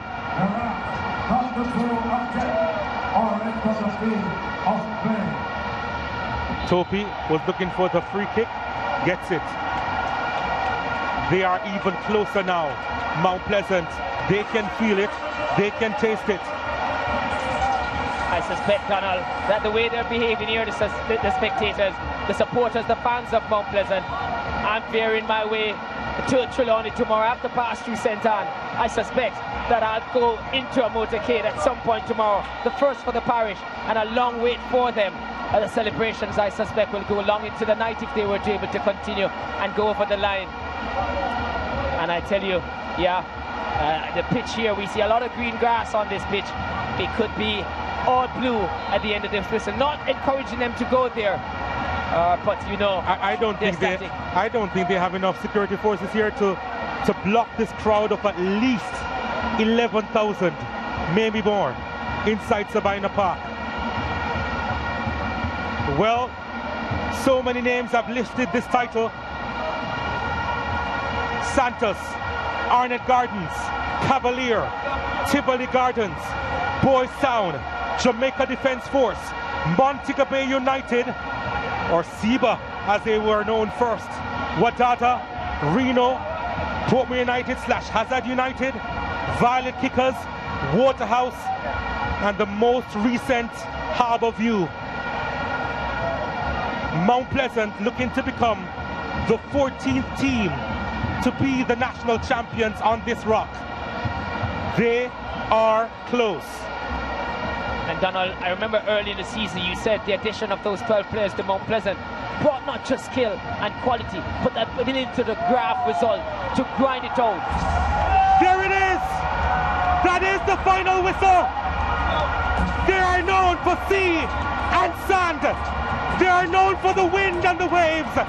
And now the parish of St. Anne will be known as the home of the Jamaica Premier League champions. Runaway Bay, they have it. Peter Gould has it. Trevante Stewart has it. And Mount Pleasant, for the first time, will celebrate a JPL crown. Magnificent scenes here at Sabina Park. They have waited for so long. The mandate was to win, and to win at all costs, and that they have. Because in the end, the trophy goes back to the Garden Parish, and they will bloom in Kingston tonight. What a win for Mount Pleasant this season. Yeah, excellent win. I did predict on Friday on the Sportsman show that there certainly would be a 2-1 or 3-2 win for Mount Pleasant. I just felt they were on the eye. The statisticians would say even. I say on the eye, the eye test, they were just ahead of Cavalier. And for me, yes, worthy champions tonight on the evidence of what we saw, or what we saw before us tonight. And the project, you feel with all that has been given to this project, this is the time for them to bloom. It's fitting that Mount Pleasant adds and becomes the 15th team, as you said, Donald, to lift the title here in the Jamaica Premier League, Leger. It was a long season filled with ups and downs for Mount Pleasant.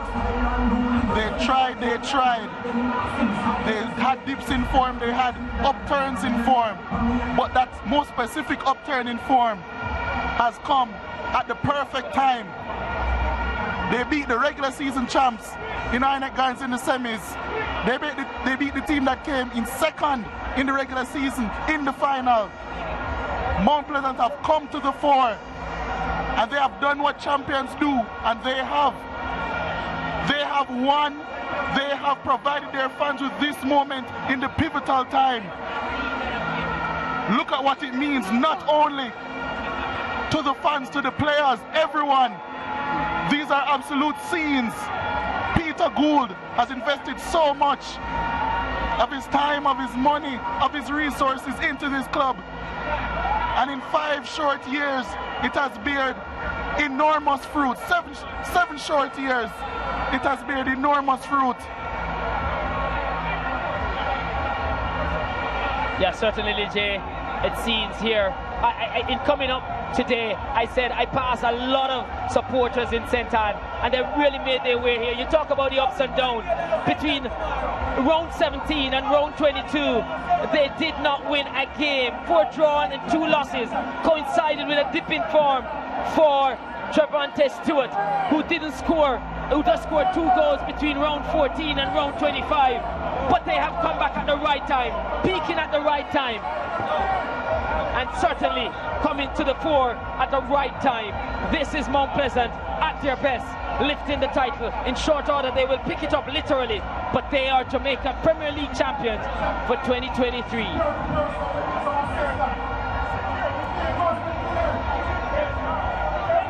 Well, the pitch invasion was almost inevitable. We reckoned that there wasn't enough security personnel to stop what we are seeing here, but this is something that we haven't seen before. Mount Pleasant celebrating a national title.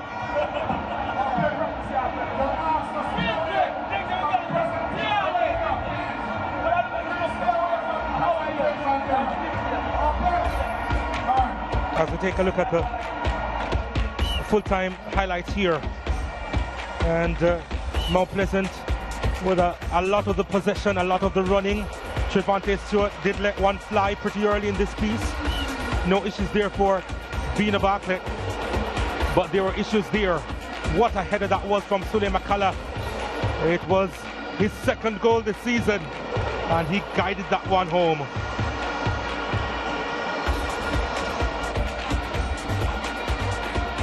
They kept going forward, Mount Pleasant. Stewart feeding Rankin, couldn't quite get over it, went too much under it, and he skied it. This one punched away, and Stewart running onto that one. It was a lovely ball to Devontae Campbell. Campbell, though, should have done better. Bartlett recovering after coming off his line, and then this big opportunity.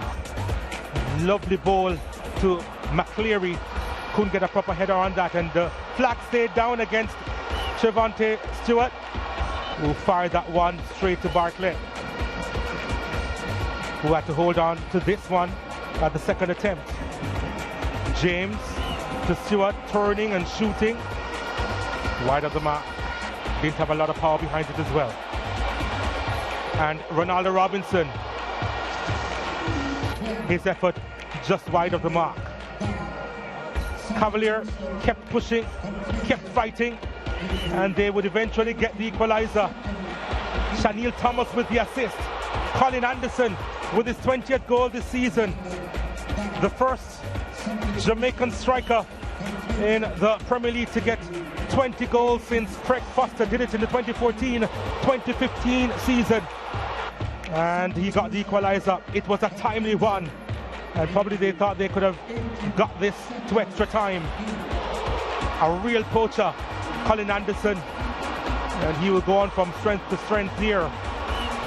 But the celebrations were wild for Cavalier with that equalizer. But the winner from McCalla, what a goal that was. Deja vu in the 89th minute, his second of the night from McCalla, his third this season. They couldn't stop him, and they can't stop him. Mount Pleasant with the victory, with their first Jamaica Premier League title. They had 16 shots, 6 on target. Cavalier had 12 shots, 3 on target. Both of them committed 9 fouls, and a couple of yellow cards shown to each team as well. 8 corner kicks to Mount Pleasant, 2 more than Cavalier. Mount Pleasant, of course, with the majority of the possession at the end, 60%.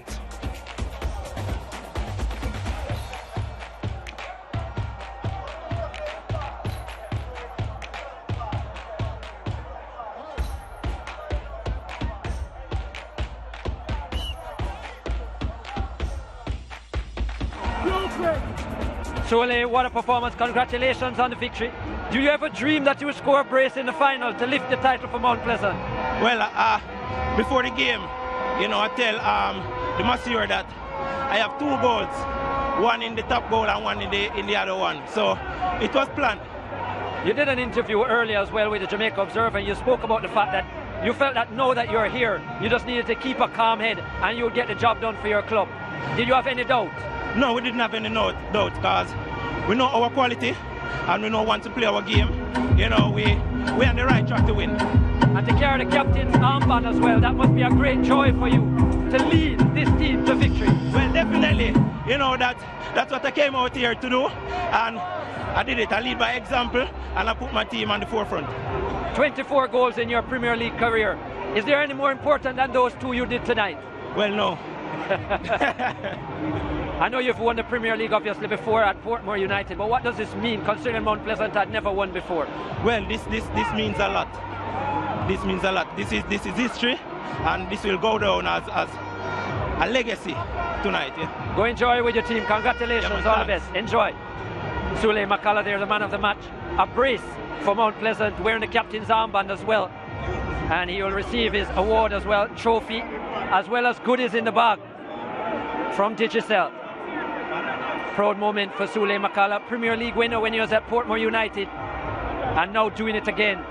One of the senior players in this Mount Pleasant team who have been in the Premier League since 2018, and finally a team from the parish of St. Anne can lift a Premier League title.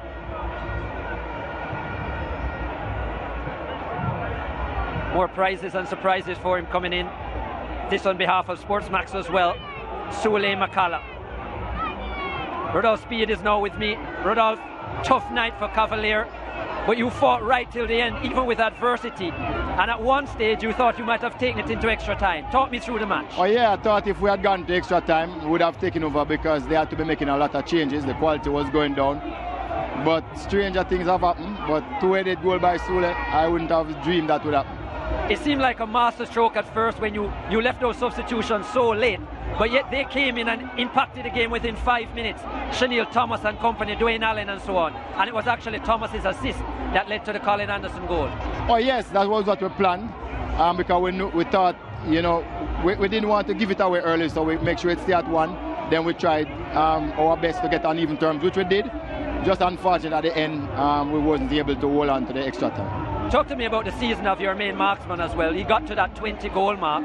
We haven't seen that since 2014, Craig Foster from Reno. How big an achievement is that? Well, that's a big achievement. He's the second, he's the third person in 20 years I've gotten to the 20. So while we're happy for him, I'm sure he would have swapped that for us winning the title. Of course, he looked very disappointed. More football still for you. You still qualify now for the CONCACAF Club Championship. How do you go about preparing for that, and how big a deal is that for Cavalier to perform in on the regional level? Yeah, we're preparing for that, but we have some issues because about, say, 7 players will go back to school, so we'll have to rebuild again. And if you were to give me a total assessment of the Jamaica Premier League this season for Cavalier, how would you put it? It's probably our best season in terms of consistency. We're second. We scored a lot of goals. We're always in the hunt for the title, so I think it's one of our best seasons. All right, Rodolphe, we look forward to you continuing to build this Cavalier team. All the best in the future. All right, thank you. Rodolphe Speed on the losing end today.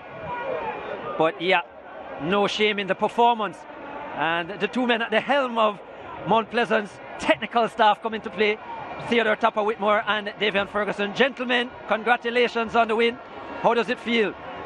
Well, words can't explain at the moment, you know.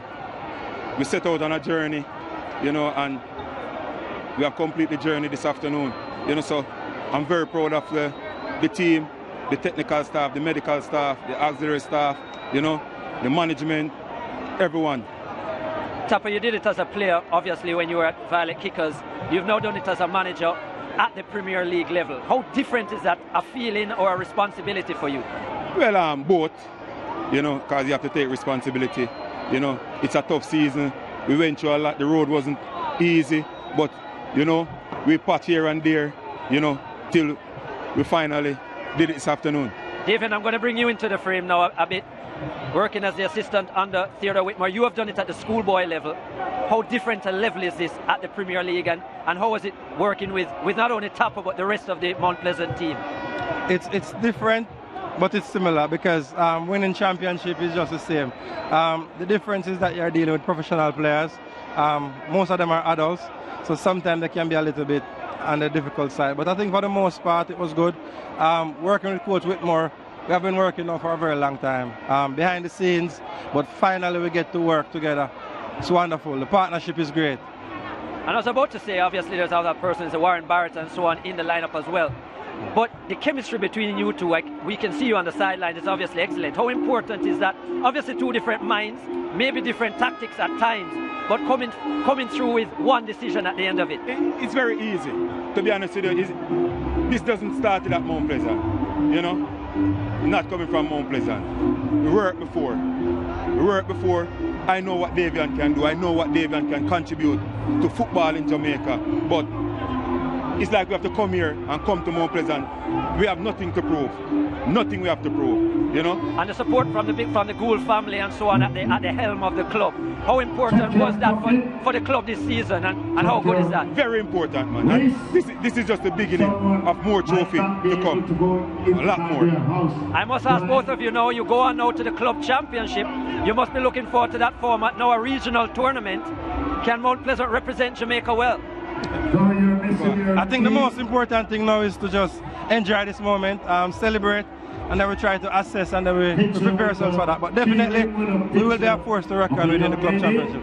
All right, gentlemen, congratulations. We're going to let you go and celebrate with your team and get your trophy and medals. All the best. Excellent performance. Congratulations. Well, the presentation will take place in short order. But these are some scenes here.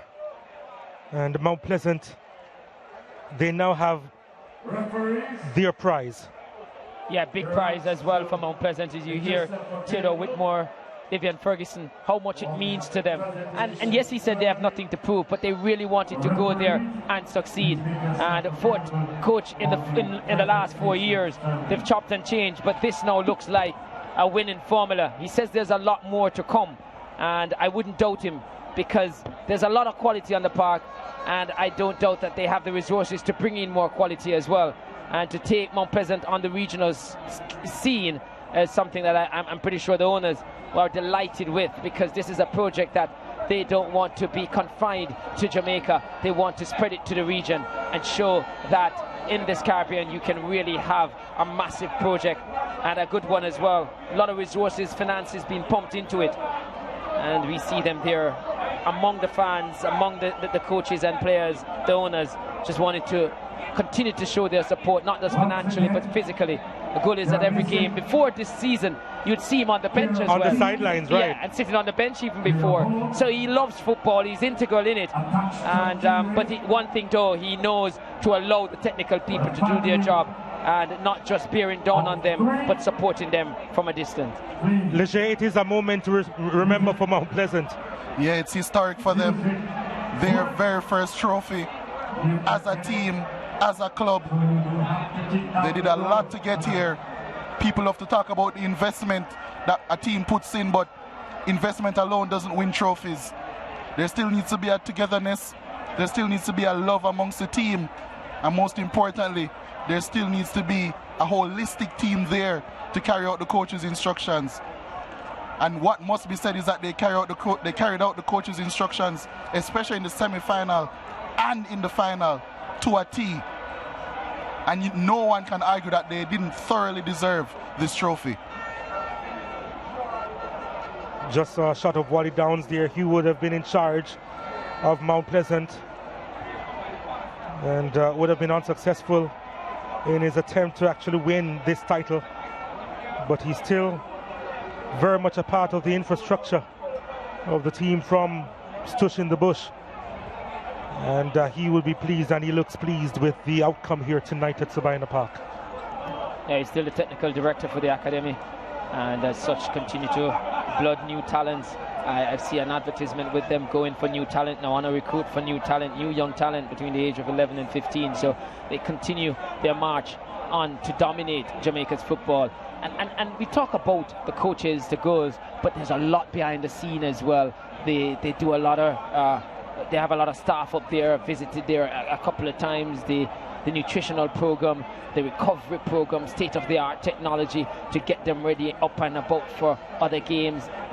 Just the regular teachers there as well, as a complete project, and a lot going on behind the scene. So to see them win here, there's a lot that has gone on in the last 7 years, from Stush in the Bush when they took over to Mount Pleasant Football Academy. They have now risen to the pinnacle of Jamaica's football, and no one can begrudge them for that. Not just with the investment, but really they have been in the playoffs for every season that they've been in the Premier League. And let's talk about Cavalier for a little bit. Leger, of course, they would have been going through a lot of adversity in recent weeks. They had their phones and equipment stolen right here during the link-up final, and they'd had to overcome that and overcome a mental block, you'd think, to come out here for this final and try and win it for their fans. But in the end, they fell just short. Yeah, Rudolph Speed was quick to say a couple weeks ago about how successful on a club perspective Cavalier has been this season. All 4 competitions that they have taken part in both men and women, they have gone to the final, but unfortunately for them, all 4 of those finals they have lost. The women lost yesterday in their competition. The men have now lost 2 finals as well. So although there has been a lot of progress from Cavalier as a club, they're still falling short. But they're falling short to a really good Mount Pleasant team. I don't think there's any shame there, and they will be bouncing back really well next year. They lost 2 of their best players during the season. And I think with those two players, it would have been a completely different contest. But alas, there's no room for hypotheticals. And the absolute is that Mount Pleasant are champions, and they'll celebrate long into the night and beyond that. The officials pretty accurate in this final, although they sold us a minute short in stoppage time. I think that's the only blemish I can remember. And they did. And made me miss a yellow card to ranking. But I don't think that affected. Well, the minute short, it only takes seconds for goals to score. So yeah, and you want a minimum off, and he did put up 8. They went below that. But as we see the referees, they're getting their medal. They did well. They did well. And they allow the game to flow. And the fact that we have not mentioned referees, they say if you want to know if a referee or referees have, or the officials have had a good game, it's when you finish the game and you really didn't talk much about them.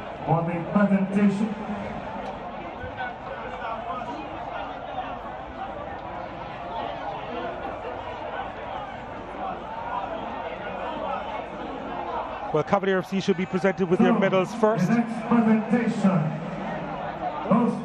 But we don't see any sign of them. None other than the double goal scorer, the man that wears the number 14 shirt. But the next presentation, of course, is for the MVP of the final, Sule Makala. He's a big game performer. He really is a big game performer, Sule Makala. Real Speed said it best. 2 headers from Sule Makala in the final. You didn't really account for that.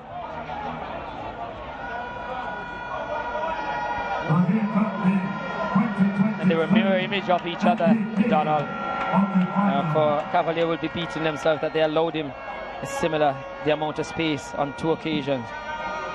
But one of the persons who came into this game that wasn't at the top of the list as possible match winner, but he rose highest, literally, with those 2 goals, and figuratively as the team's top player in this final.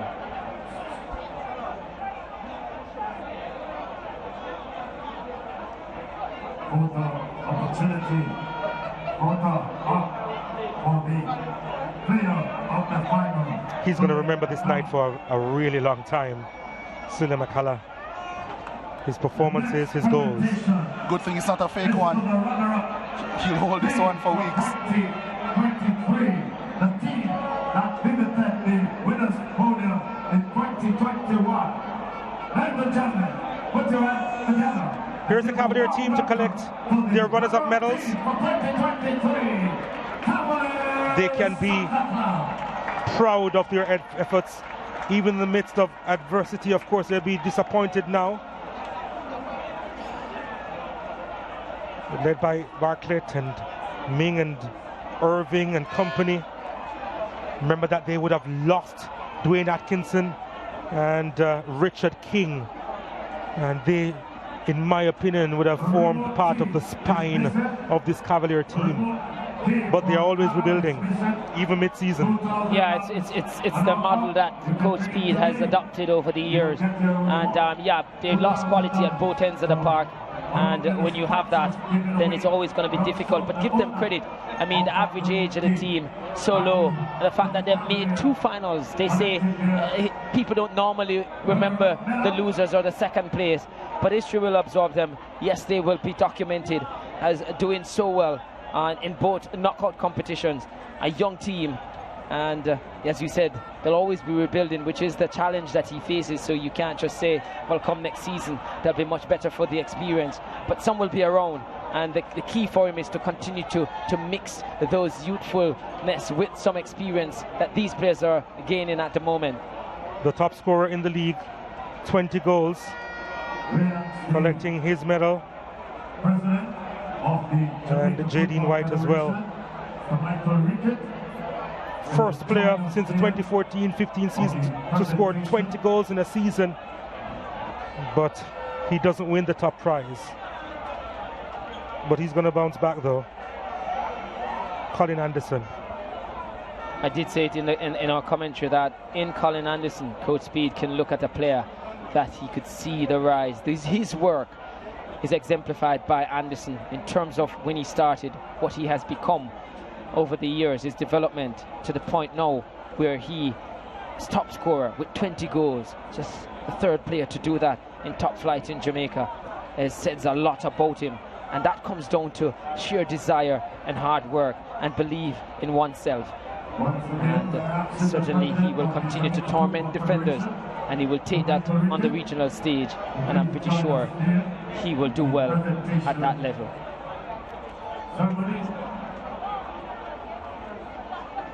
Silver medals for Cavalier. They were champions 2 seasons ago in a truncated season, but now they are runners-up. Little to smile about, but they should still be proud of their campaign, which ended tonight with a second-place finish.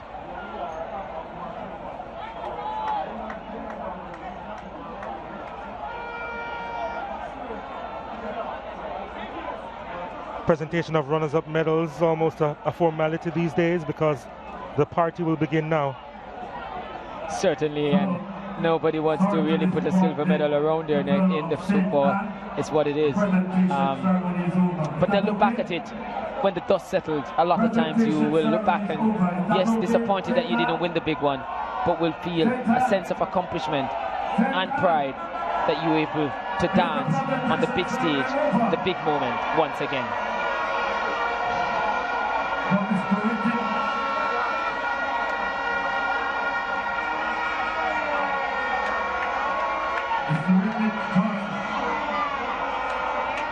Michael Ricketts, the president of the Jamaica Football Federation, will be handing out the medals to the championship team, Mount Pleasant.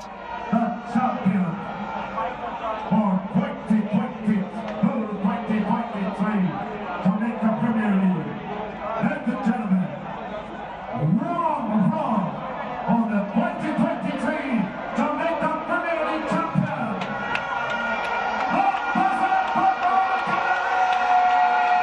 And here comes the champions.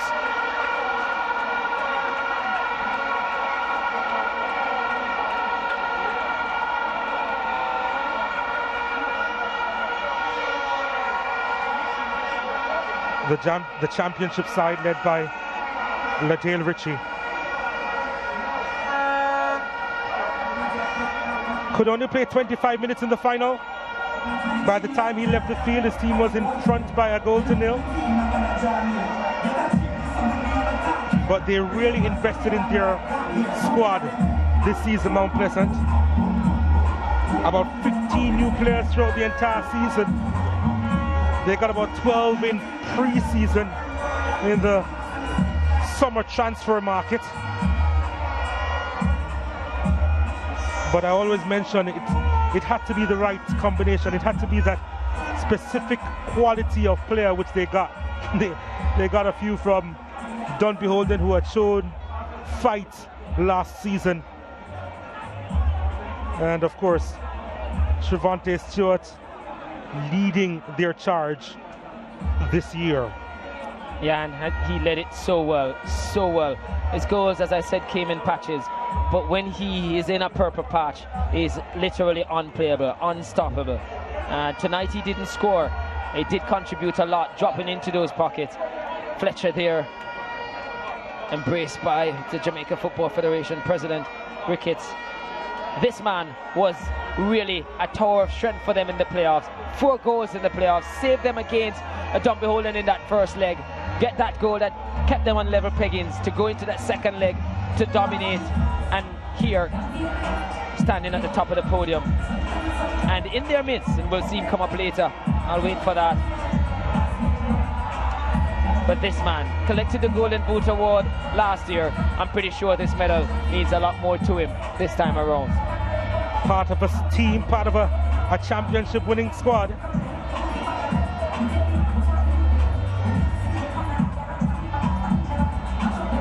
Demario Phillips would have been gutted to miss the final due to yellow card accumulation we're hearing. Yeah, it's still trying to work that out. 1 yellow card in each semi-final. It's two at this level. Normally it's 3 in the regular round. I don't know how you change that at this stage of it. And the game was robbed of a good talent, but Mount Pleasant never suffered because they have a wealth of talent. No, they didn't suffer at all. They actually did really well through Shandy James, his direct replacement. You can see him there at the back in the number 25, but this is the man of the moment, Sule Makala, MVP of the final. You almost forgot about Harvey. Almost. Alwyn Harvey, yes. Good player as well. You look at those players and they can't make the squad. It's massive. But yeah, Makala is one of the most versatile players I've seen in the Premier League over the last 3 seasons. Played in almost every position. This man wasn't spoken about tonight a lot on the attacking end, but he did a job for his team on the defensive side of the game, and to really not allow Woodall Speed's experiment with Ronaldo Robinson to really bear fruit. And now time for the coaching staff to get their medals, led by Theodore Whitmore. They have quite a few winners in the coaching staff as well. Warren Barrett, of course, a national goalkeeper who would have played alongside Theodore Whitmore at the 1998 World Cup in France, gets his medal tonight as well. And that is a massive coaching staff and technical staff for Mount Pleasant.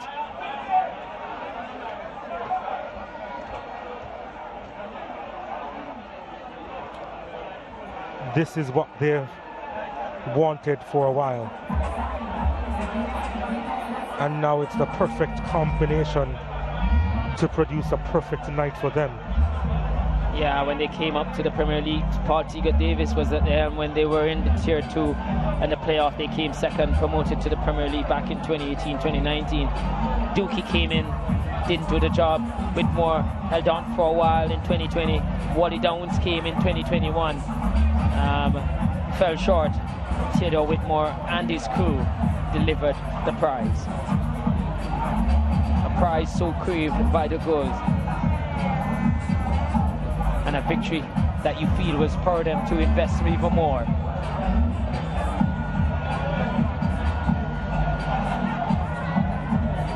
It's too much, but my friend Congo we call him, is a good friend of mine. He's just making sure no matter what, the year was not going to stop him getting that medal around his neck. Certainly wanted to be a part of all of the celebration and receiving his medal. An equipment man in the team, but everybody playing their part. And everyone had to play their part in a championship effort. They're dancing, they're celebrating. They'll soak this all up. And after working so very hard, who can blame them? Who can rob them of this moment? It's wonderful to see.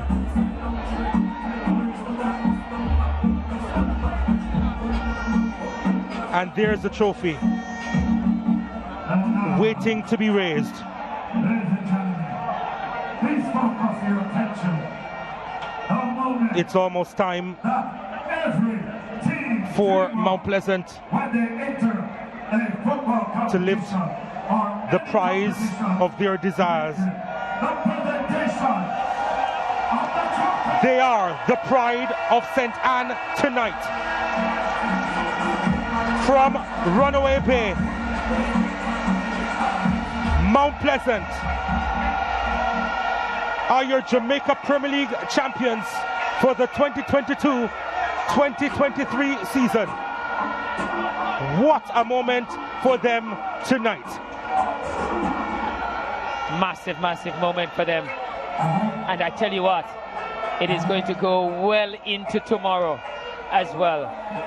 Well into the tomorrow as well. And I'm pretty sure as I journey back to Trelawney tomorrow, I will come across a big motorcade. I might just join it. You might just join in. Leger, your final thoughts. Mount Pleasant, they fought and they fought. They had their skeptics this season, but when it came to the big moment, they delivered. And they deserve this trophy. They deserve this celebration. And as I said, I'm sure they'll be celebrating for many days, weeks, months, maybe even a year to come. Congratulations, Mount Pleasant. These are the closing sights and sounds of the Jamaica Premier League season for the 2022-23 season. Mount Pleasant, they had a mandate and they came out on top. They are your champions this year, with a lot of investment, with a lot of support, financially and otherwise. They have come to Sabina Park and they have conquered Kingston in the process. They're holding on to the object of their desire for so long, and now they have the title of champions with it. What a season it has been. It's been a pleasure to bring it to you on the Home of Champions. On behalf of our producer Ramon Stewart, our director Michael Edwards, and the hard-working production team, I'm Donald Oliver. It is good night, goodbye from Sabina Park for the final time.